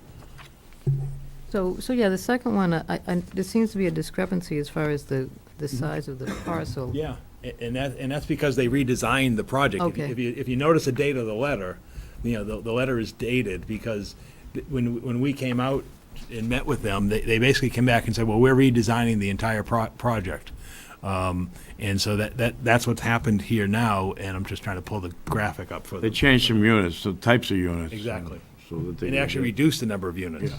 They reduced it by 4, I think, and 8, but they have a lot more space, and And I think they made 6 3-bedroom units, which they didn't have before, I think. Right, because the state is now requiring that 3-bedroom units be put in because they see there's a need for family affordable housing. And again, we've had no concerns from department heads on this project, which is located at 7 Gorham Street. And just, again, for people watching, if you're on Gorham Street and you go across the highway towards Lowell, it's that first parcel on the left, and then it's the adjacent parcel behind. There was a site visit that I was out with Evan a few weeks back now. And again, the project would abut the highway. That would be on the one side, and then the other side would literally be the city of Lowell town line. That's where the metal fence is? Yes. Yeah.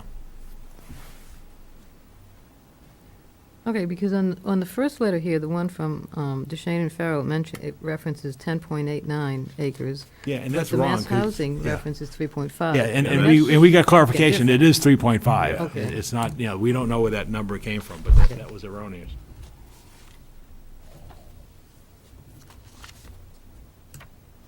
And we did get a letter from the police chief on this one, I see, so. So does anybody have any questions, comments about the Gorham Street project? We'll go on to our next item on our agenda, which is a request about the dangerous dog on Bridge Street to allow the property owner an additional 2 weeks to erect the fence enclosure. Yeah, Ms. Dunleavy was unable to be here this evening due to a work commitment.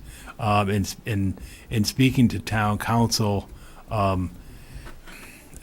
think the recommendation is to grant the allowance, because even if you wanted to go seek court action, you wouldn't get court action within 14 days anyway. So you would just be basically expending legal resources. She again provided assurance to me by email today that she would have this done with her revised deadline. Now, and somebody is checking the structural integrity of that fence. Well, it will be. There will be a final inspection. I mean, we're not doing periodic inspections, but yes, there would be a final inspection. And it does meet the criteria, I mean, it has right. to be buried a certain. Right, and I think what we would do in this case is we would send the building commissioner out there to analyze it, so, because that's really the I think we should question. get into it too much, Paul. Exactly. Because it seems like that letter that we got from some Right. concerned citizen. Right, the neighbor, Seems yeah. like she's not taking the road that was agreed to. Right. So So that's why we would send it. I wouldn't want to see her go through any unneeded expenses, So, plus we want to, it Right, would be I- nice to finalize the Right. situation as well. So, whatever we could do to help her do the right thing from the get-go. I mean, yeah. I mean, what you could do is take no action, therefore you're not seen as endorsing her extension, or you could grant it. I mean, those are your two choices. I mean, obviously, your third choice would be to seek legal counsel to enforce the hard deadline of, but I don't see that gets you anywhere other than spending money I mean, for we're court talking now procedures. just barely over a week, because she Exactly. said Yeah. the 11th. or Exactly, it's a week something. from today. So, I mean, I would be okay with taking a vote to grant the extension. I don't know how the other board members feel. Do we have a motion? Can I ask one, I'm sorry. Okay. Can I ask one quick, is Eric, how's Eric doing? Is he up and around? I'm not familiar with it. He's hanging in there, he's taking things day by day. Yeah, all right, so could he inspect, I mean, is he working? He hasn't returned to work. All right, so do we Yeah, have that's- anybody that That's could, why I'm thinking sending out the building the building inspector, because it has to, there's supposed to be like a fence 2 feet under the ground. Exactly, Right. that's what I'm saying. And I don't think- Have the building commissioner go out there and Well, do the yeah, I'm inspection. sure it's all spelled out in the bylaw, right? It's Well, spelled out in the as long order, as she's, yeah. you know what I mean, as long as somebody goes, maybe he could even bring a witness so that. Oh, yeah, no, we don't send Print anybody out writing, there alone. whatever, We would you send know an what I o- mean? We would send an We've had officer. a, We would send an officer with the building commissioner. That way, there, she doesn't, have to do something and then have to take it back up because it doesn't meet requirements and whatever, so. Didn't seem like that's the way it was gonna be started with the letter we got, but Right. I didn't go out there myself. George, I have a yardstick. Would you like to borrow it? No, I think what George is saying is, her letter said she has the poles dug 2 feet. And I think what he's saying is, if it says the fence needs to be 2 feet down, you wouldn't want to see her dig every The pole court was very and not. specific in Right. terms of what Absolutely. should be done. That's the state law. Right. Yeah. Yeah, Fence has to be, I think, 6 feet high as well. yeah. Thank Yeah. you. would make a motion to grant the extension of 2 weeks for Ms. Dunley to finish her fence construction. I'll second the motion. Okay, we have a motion and a second. Any additional discussion? We don't open ourselves up to any legal responsibility if the dog does get out right now, do we? No? Okay. She still has to adhere to the rules. Right. of- Right. Yeah, to it. right. Yeah, she has to keep it in, yeah. Okay, all in favor? Aye. Any opposed? Okay, thank you. All right, town manager reports. Yeah, real briefly, just wanted to keep the board up to date. Discussions and progress is continuing on the UMass Lowell West Campus. As George announced earlier this evening, there's a public forum tomorrow evening. I can inform the board that we were on the phone again with the governor's office representative, as well as UMass Lowell and other state officials. We anticipate that the special legislation will be filed within the next 7 to 10 days. And once that's drafted, I will share it with the board, and we'll also share it with the community because it's a public document, and then it specifies what's taking place. Also, the title examination came back from town council. There were no issues with the title examination.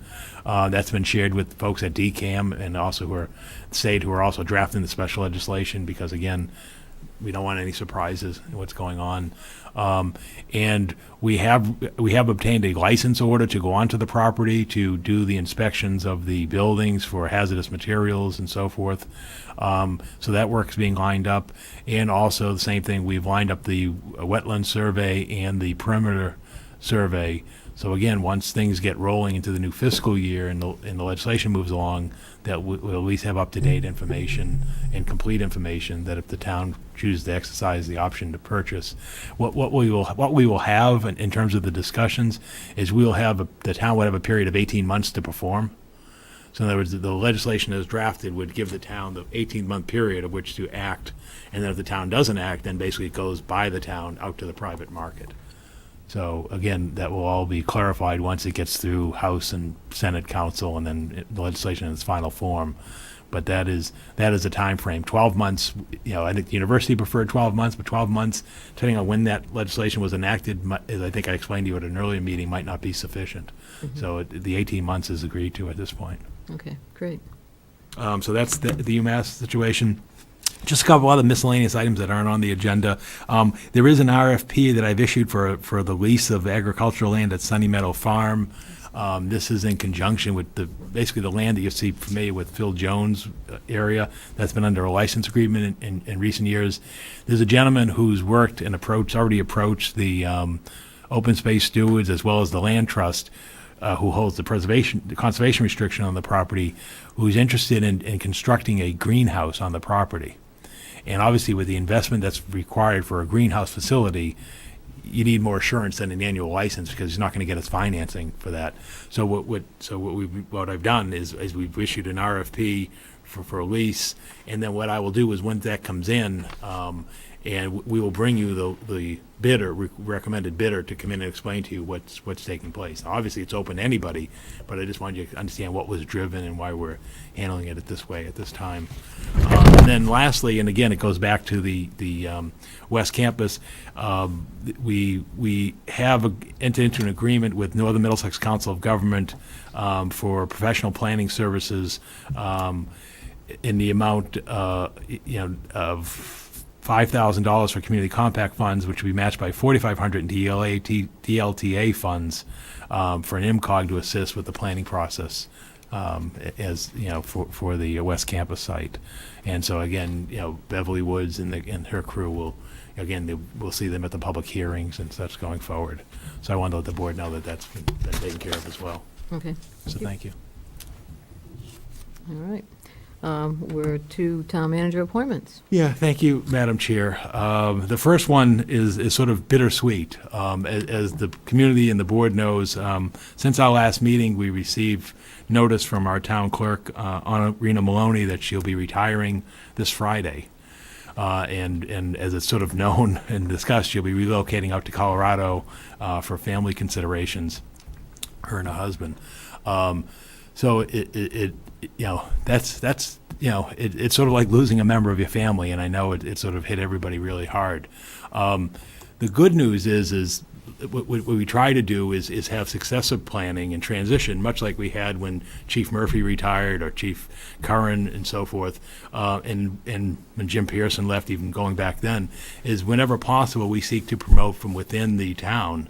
And in this instance, I'm pleased to bring before the board, for your confirmation, the appointment of Patricia Duras, our Assistant Town Clerk, as the town clerk, basically be effective after Friday.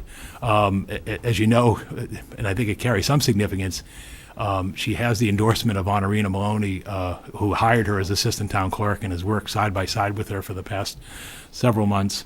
And Honorina didn't need to do that. Honorina could have said, "Thank you for your time. I wish the town well in the future," and walked away and left us. So I think it speaks to Honorina's feelings, but also I think to the qualifications of Tricia for her job for the position. I obviously have had the benefit of having worked with her in my office when she was serving as the assistant to the town manager for almost 10 years, and therefore can speak to her determination, work ethic, and basically the ability to get something done. And I think that that's key. But I think obviously you've got a long-term resident of the community who's worked with the town almost a dozen years, and then I think most importantly, I think she's effectively transitioned into the clerk's office. And you see that by the correspondence that she wrote to me and I passed along to you in terms of the training and apprentices that she's received in terms of the Clerks Association and so forth. And I think that really sets her up, and it's a different job. I mean, it's and I think what I've come to see is sort of the professionalism that I think is embodied in the clerk's office, and I think that has come out in the past 6 months, and I think that, again, sort of explains why I endorsed Tricia, and I think Honorina has as well. I think a lot of people were sort of caught off guard when Trish was hired as the assistant. It wasn't foreseen that way, and I know I was, and I was, but I think, Honorina had good insight, and I think, again, I have conviction as well that Tricia can do the job, and she's here this evening. I don't know if the board would like to hear from her directly, but I seek your confirmation of my appointment of her as town clerk. Thank you. Okay. I'll make a motion to accept the town manager's appointment of Patricia Duras to town clerk. I'll second the motion. All right, we have a motion and a second. Any additional discussion? Glenn? Just one question. It was mentioned that in the writing that you don't have quite the right certification, but you're involved in getting that by the end of 2019. You want me to step up to the podium? Yes. Please. Can you just describe a little bit what's involved? Certainly. Thank you very much, Madam Chair and members of the Board of Selectmen. I do appreciate very much your consideration for this position. The CMC is the first designation that I would need to get. Not all clerks have this designation, but what it involves is 60 educational credits and 50 experience credits. The first step in getting my CMC certification is to attend the institute training through the New England Clerks Association. That takes place in Plymouth, New Hampshire, the second week in July. 3 consecutive years, you attend a week-long course, and that gives me the 60 educational credits through that institute. The 50 credits of experience credits can be past experience, both municipal experience as well as private experience, and then a combination of, I think I was looking at all my past experience, and I think I'm very close to the 50, because you have to have so many points for years of service, both public and private. So I've enrolled in the institute for the second week of July for my first year. After I achieve my CMC certification, then I could go for my MMC, which is a Master Municipal Clerks Association membership, and that's you can't even start doing that until you're a clerk. So that would be my second goal after receiving my CMC designation. Rich. I know you have big shoes to fill, and we're all going to miss Honorina. Yeah, I'm very I'm much. sure that you're more than capable of filling those shoes, and you'll have your own way of doing things, and I'm sure you'll be pretty successful. I wish you luck. Thank you very much, Mr. Dixon. And I would agree with that, Georgia. It was, I thought it was definitely a testament to Trish that when Honorina called me anyway to inform me that she was stepping down, that she made a point of endorsing Trish as the next town clerk for Chelmsford, and, so I put a lot of weight into that. Thank you, absolutely. Me as well. I've been very honored and privileged to be able to be mentored by Honorina for the last 7 months, and I thank her very much for that privilege. It's been tremendous, and starting my first as assistant town clerk during the presidential election, I think was pretty valuable too. It was a challenge, yes. Thank you very much. Okay, so we have a motion and a second. Any further discussion? Questions? All in favor? Aye. Any opposed? Congratulations. Thank you very much. I appreciate it.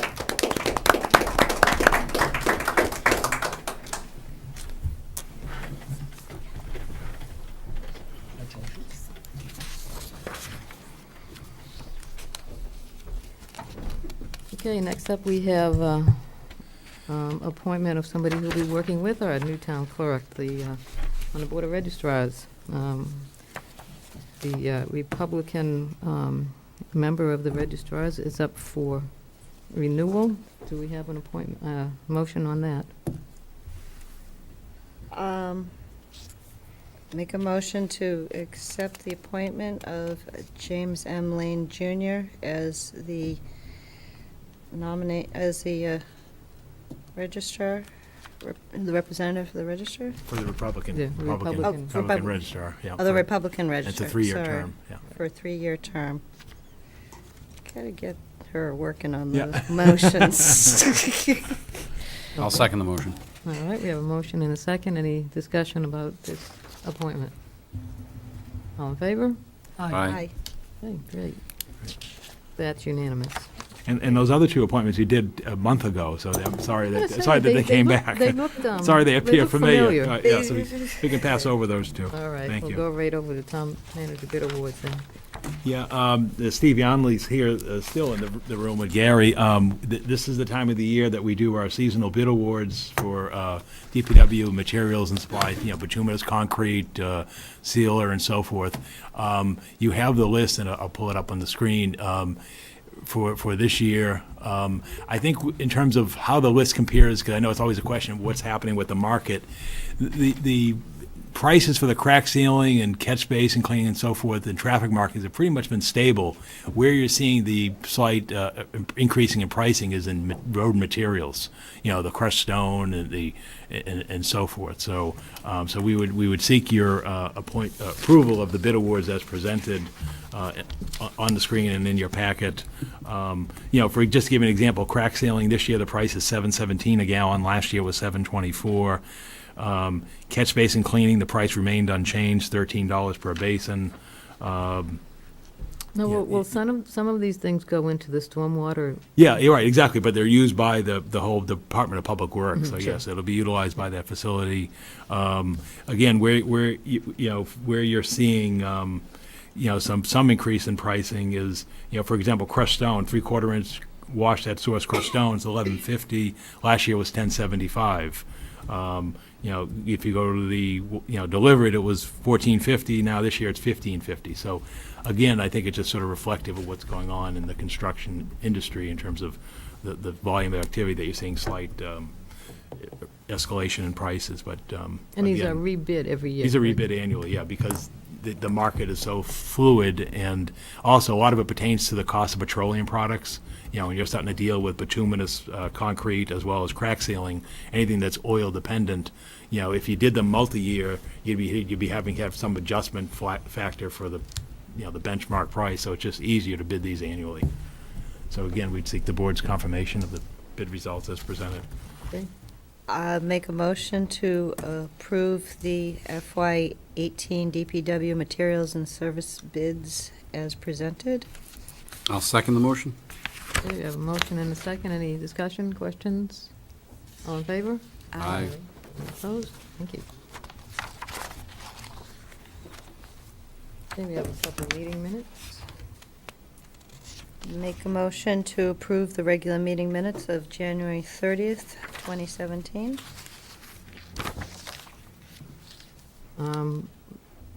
Mr.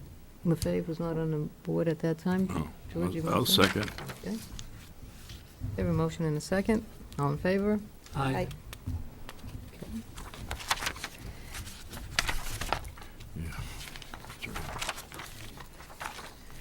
And make a motion to accept the tri-board meeting minutes of April 20th, 2017. Second. Okay. All in favor? Aye. Aye. And Ken was not there, so. I asked Paul to put on the agenda for tonight a discussion of the town manager and Board of Selectmen goals. Remember, we were going to do this in a special work session. We had to cancel that due to scheduling issues.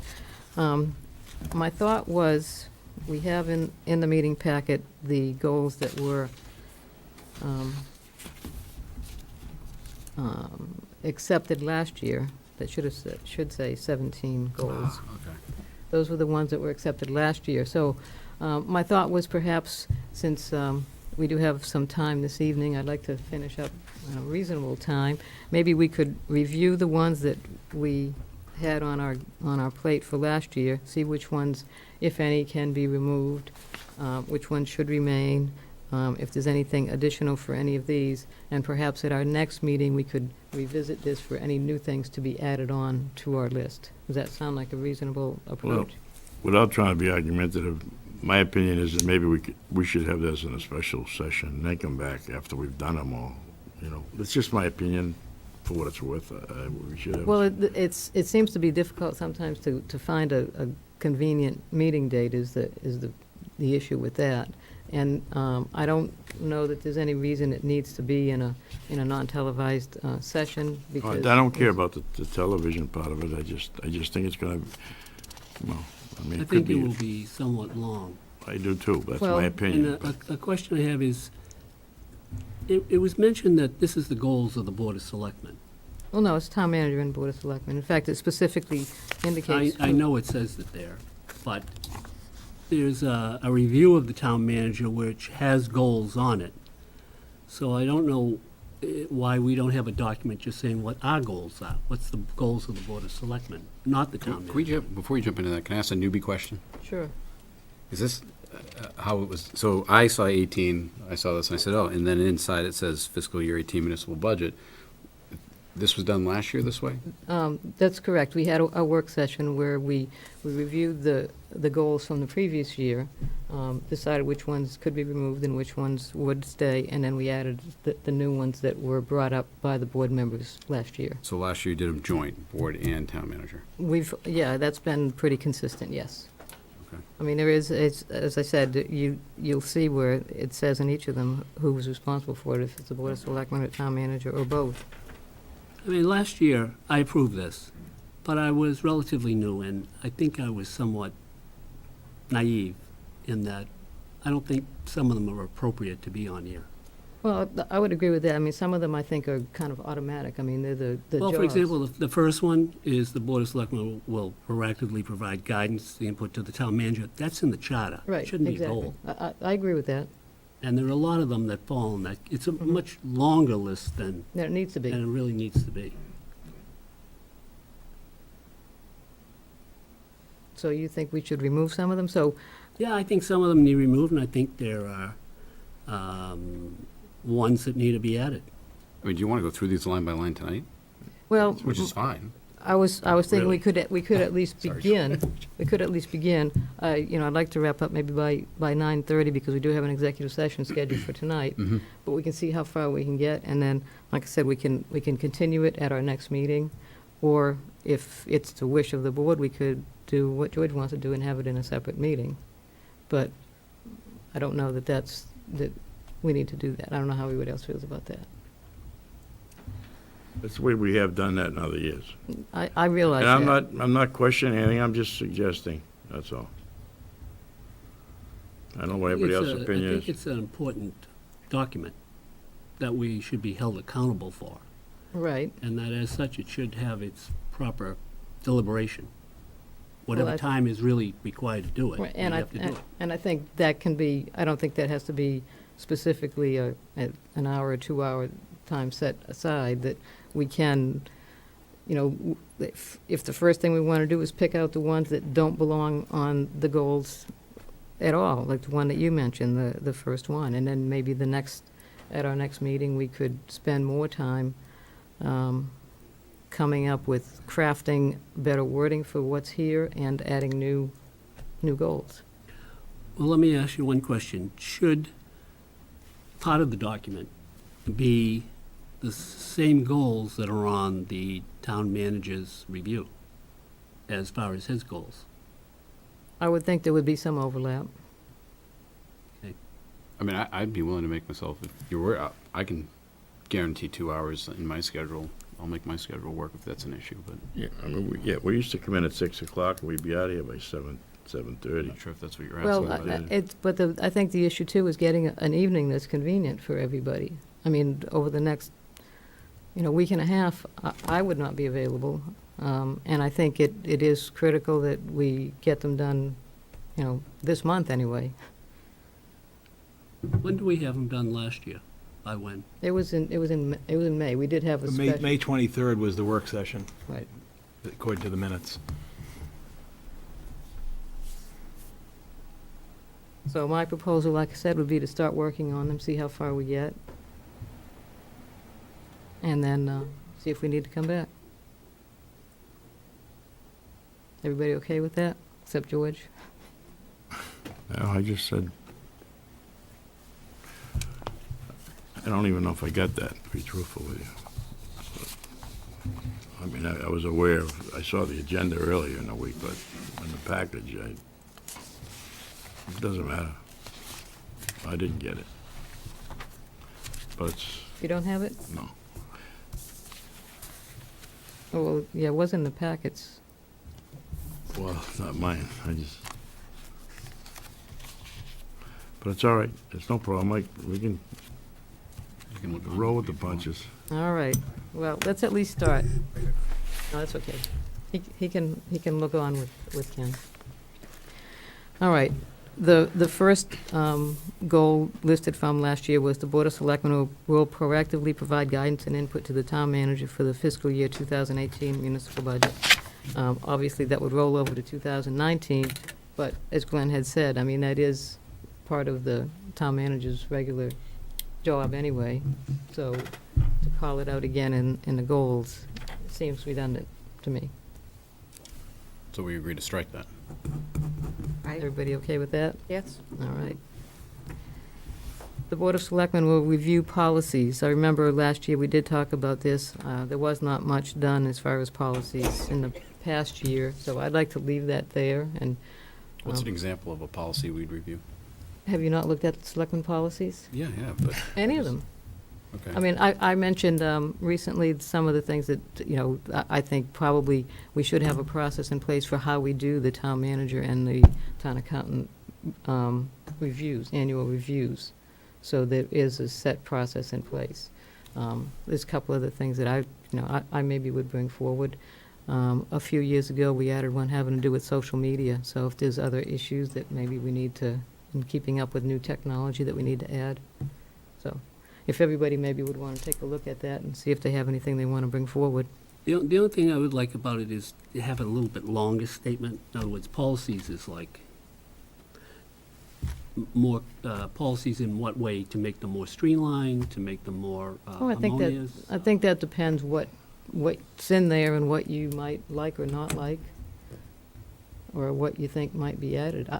I think it's I mean, pretty it is, straightforward. it's, part of our job description by the charter, I believe, again. I don't think so. I don't think the charter references Board of Selectmen policies at all. It says we're the chief policy maker in the town. Policy maker, but that's different than, well, maybe it should say Board of Selectmen policies is really what we're referring to here. We have specific board policies that we follow as far as how meetings are run. Pat brought up social media, so maybe it's Yeah. to make current. Right, more and being more streamlined. contemporary Well, I mean, it's not even, I think there's a lot of different ways you could approach it. We might want to remove some. We did, last time, when we did a massive, a general review of all the policies, we took some out that were not being followed, so there was no need to have them in there, and there may be that situation again. So, So if this was a goal of 2017, we didn't do a very good job at it? that's absolutely Is that correct. correct? That's a true statement, yes. So hopefully we'll do a better job this year. Don't use the word "we." Okay. So. We'll remember that. All right, so Next year. we'll leave that one on there and kind of, maybe periodically I'll remind everybody to take a look at them again and see if anybody has any proposed changes to bring forward. Number 3, the board and town manager will continue to support green community initiatives. This might be another one that falls into the category of, that's what the town manager does anyway. Who isn't going to support green initiatives? These days, Well- well, unless you want to put an asphalt plant up. I don't think that one, that's kind of obvious. I would agree. And maybe the next one too, the town manager will monitor operational budgets for the town halls and report to the board on a quarterly basis. I know this was kind of a sticking point for Bob Joyce, so I think that's why that was on here. What is the plural town halls? North and center, old town halls. Oh, you mean the structures? Exactly. Community center and the Right, center they're for not the town arts. halls, Not though. that this is the town Well, hall, they not are. this. It's the two town halls. The question was, were they financially sustainable? Right. And I think, as we saw, every time we got a quarterly report, they were always in the black. Right, But you're right, it was a concern from I Bob. think it's a waste of having it on here. okay. Yeah. Everybody else okay with that? We're gonna have a short list here. Well, that means we can add. We can add. Well, you can always add, we can make it as long as we want.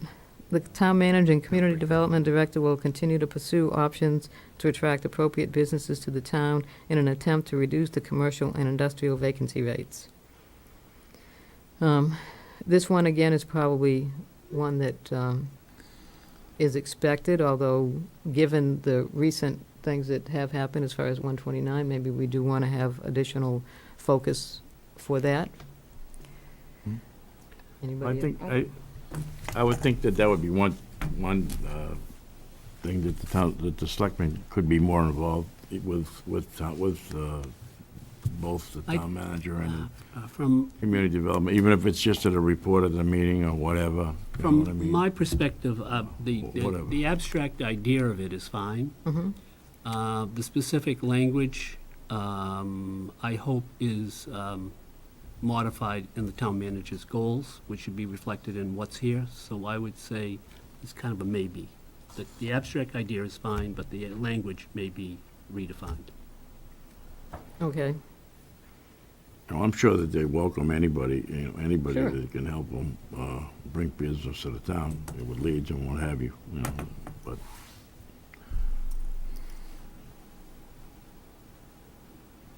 So we just kind of leave that one open. right, well, yeah, I mean, the goal tonight is not to really say how we're gonna get there, just that we are gonna have that on the, as a goal moving forward. So we'll leave that one. The next one, the board will continue to support Chelmsford Housing Authority affordable housing initiatives, consider other affordable housing initiatives, and direct the Housing Advisory Board to update the town's housing production plan for submission to DHCD. Well, the last part of that has been done. I don't think that one needs to be there anymore. Okay, I would agree too. I mean, I think that's something that's the mission of the Housing Advisory Board is to continue with that process and then bring it before us, so. Well, we have to kind of bless everything, that even though the advisory board brings it here, it's still. Right, but I don't think they'll be coming before us this year. They just updated the plan, right? Right, Well, if you're saying it's gonna take at least 18 months to put Right. the other thing. And we got together, the steady stream of other projects coming in, so Gunn's right, we don't need to be putting an emphasis on this. It's the Right. markets. No, my concern was the West Campus, but Right. apparently it's. We could probably have that as a separate goal. right, I think we, Yeah, if that way we down. don't, we definitely can. Okay, so we can get rid of that one. Town manager will monitor the Odd Fellows Building and Fisk House usage and periodically report to the board. This might be one we want to leave on there because aren't there some changes that will be happening there in the not too distant future. For the next 2 years. So there might be some, Or you could argue that it's Action. still, a kind of a no-brainer, but I'd want it on the list just so it's on our radar. We know what's going on there, because that's too big of an opportunity to miss out on. right, okay, so we will leave that one. Town manager will continue to pursue conservation and agricultural preservation restrictions on properties as necessary and present them to the board for approval. I think we did, I think that was when we didn't have the one on Sunny Meadow Farm and the Yeah. others with the land trust. We but I were think- having a problem getting them, Right, resolved. but I think that's been It's addressed. gone past I think now. it's gone Right, past at this so, point. okay, so we can get rid of that one. Town manager and board will support master plan recommendations for Central Square and Final Square improvements. That's just like saying nothing. We would normally support it.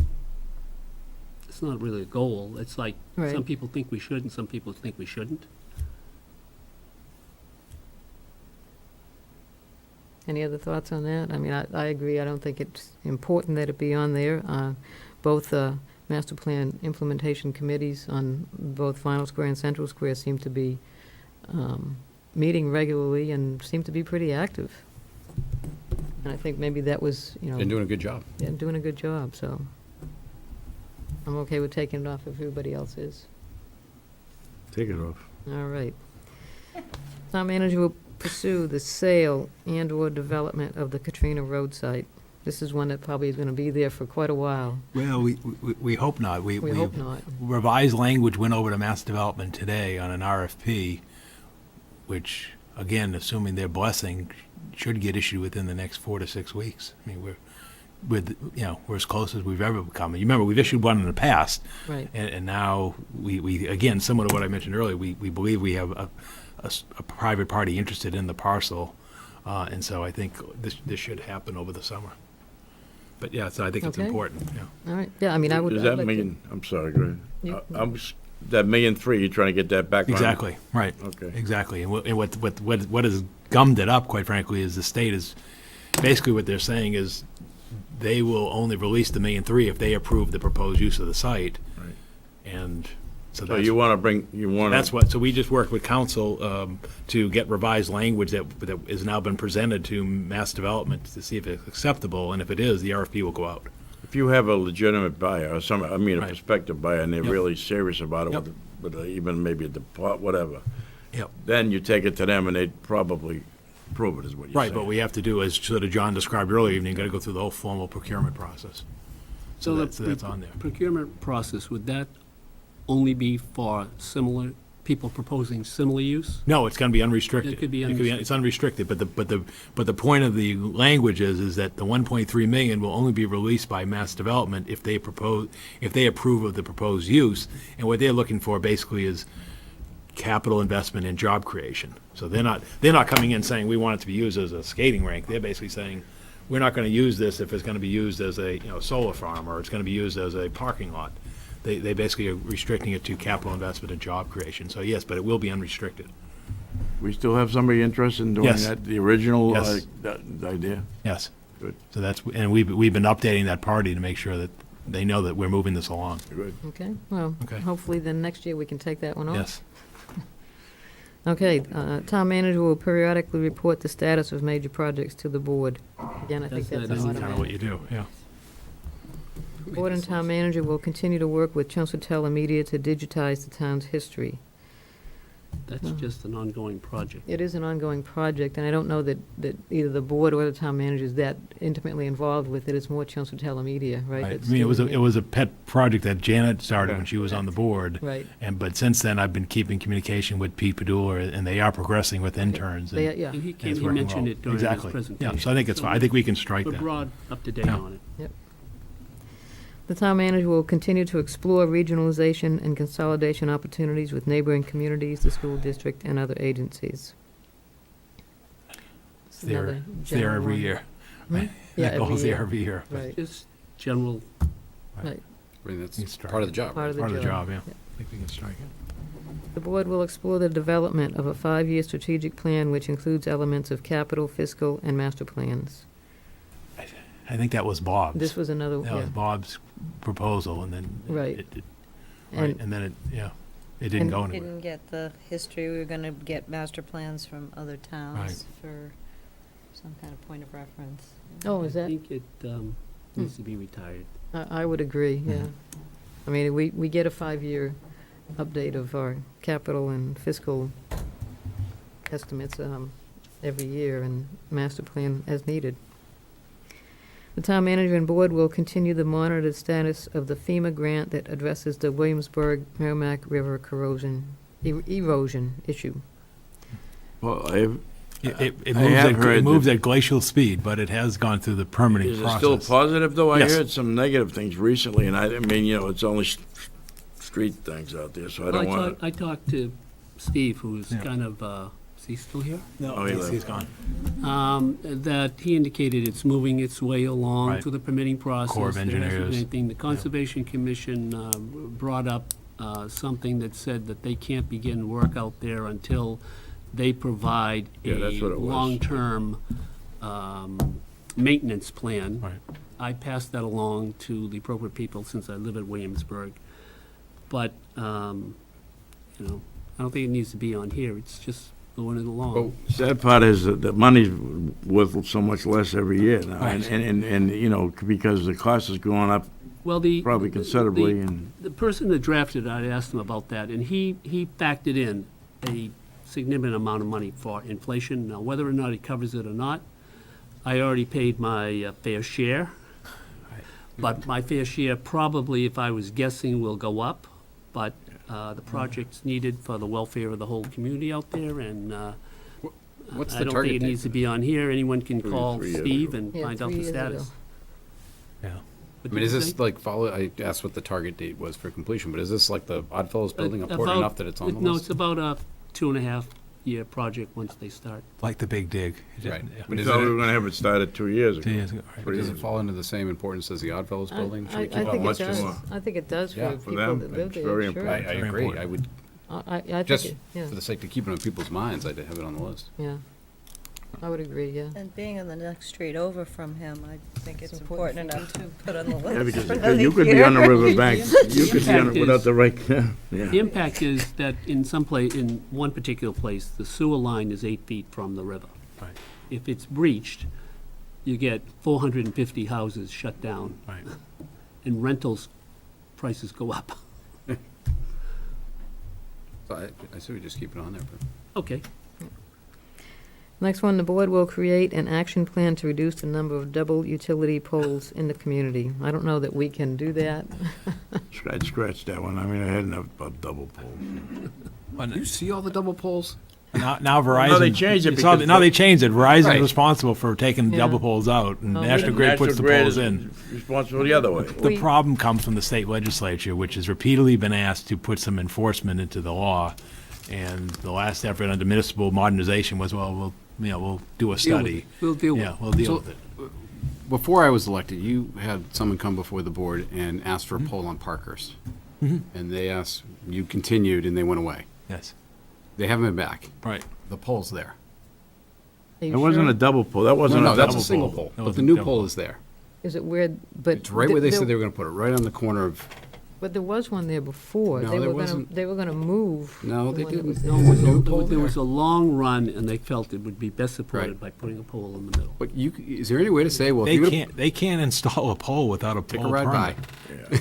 It's No, we there, could have Public 'cause- Works look at it. I mean, if they Yeah. can't, they can't. But what I'm legally wondering do is, that. before they put in a poll, can you say, well, for everyone you put in, you gotta take, I mean, can you But put any that's- type We- of? We've done But that, that's- but we've- the problem is it ends up penalizing the person who needs the pole. Who So, needs in it, other words, sure. if you wanted to start your business and you need the three-phase power, whatever, to your business, and then we're gonna say, oh, I'm sorry, Ken, you don't mind waiting until, So they pull the poll. so you end up holding hostage the person who needs the power. Yeah, I mean, I think a better way is to have them in periodically, like what we had What been we've done, doing, right. and just reiterate. Face up.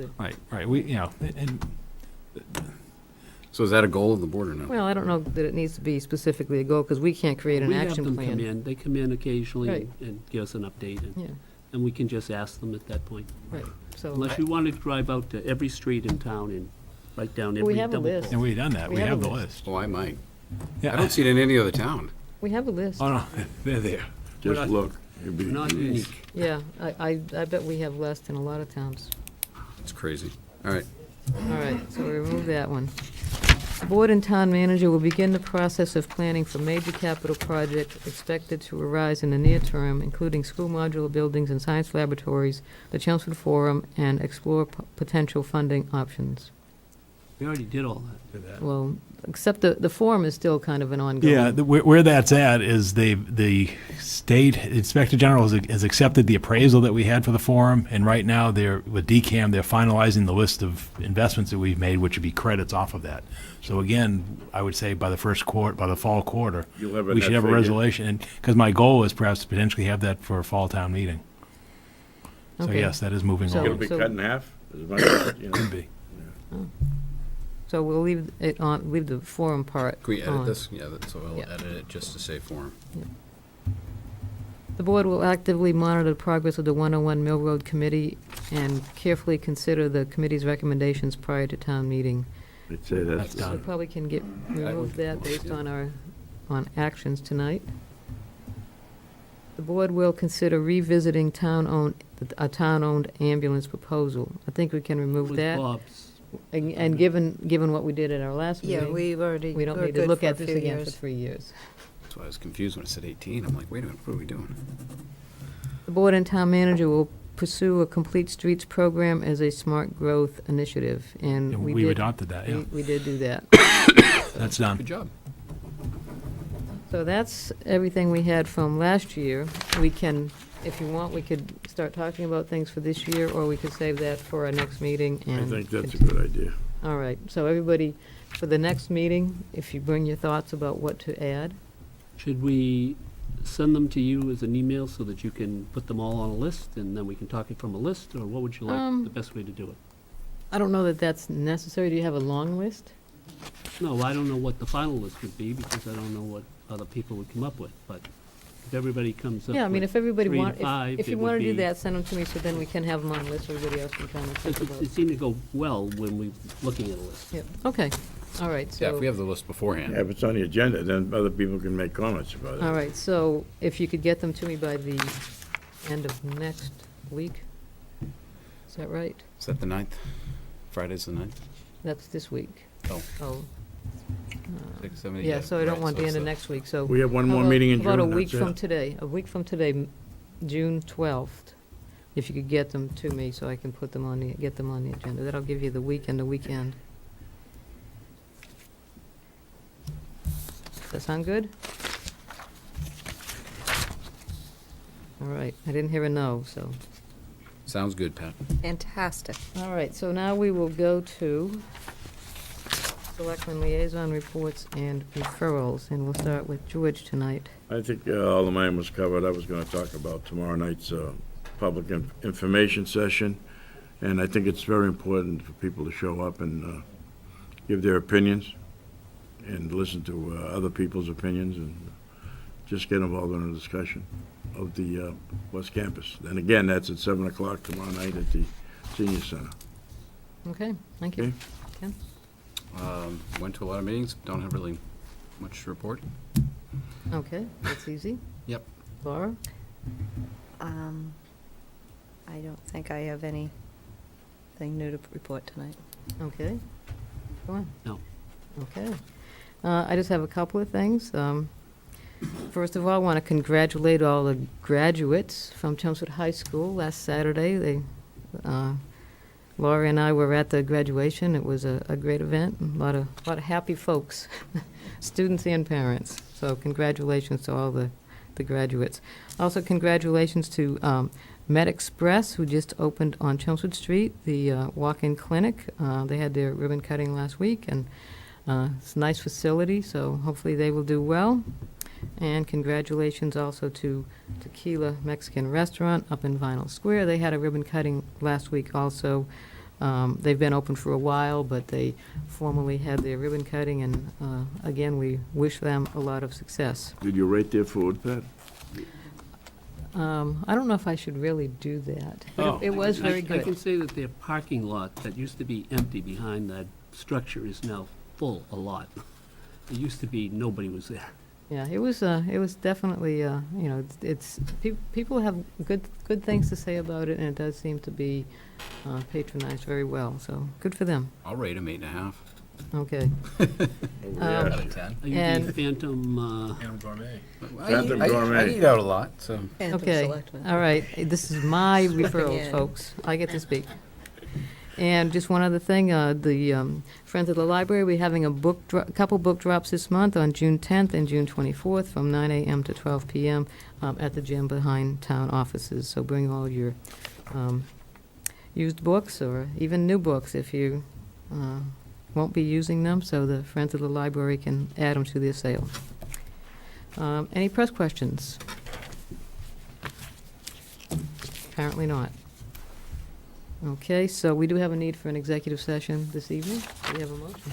I'll make a motion to adjourn to executive session, not to return, For the purpose of? for the purpose of discussing strategy with respect to litigation pertaining to the Newport Materials Westford Asphalt Plan appeal, as well as strategy with respect to collective bargaining with the firefighter and police unions. I will second the motion. Okay, and we have to poll. Aye. Aye. Aye. Aye. We are adjourned. Our next meeting is June 19th. Thank you.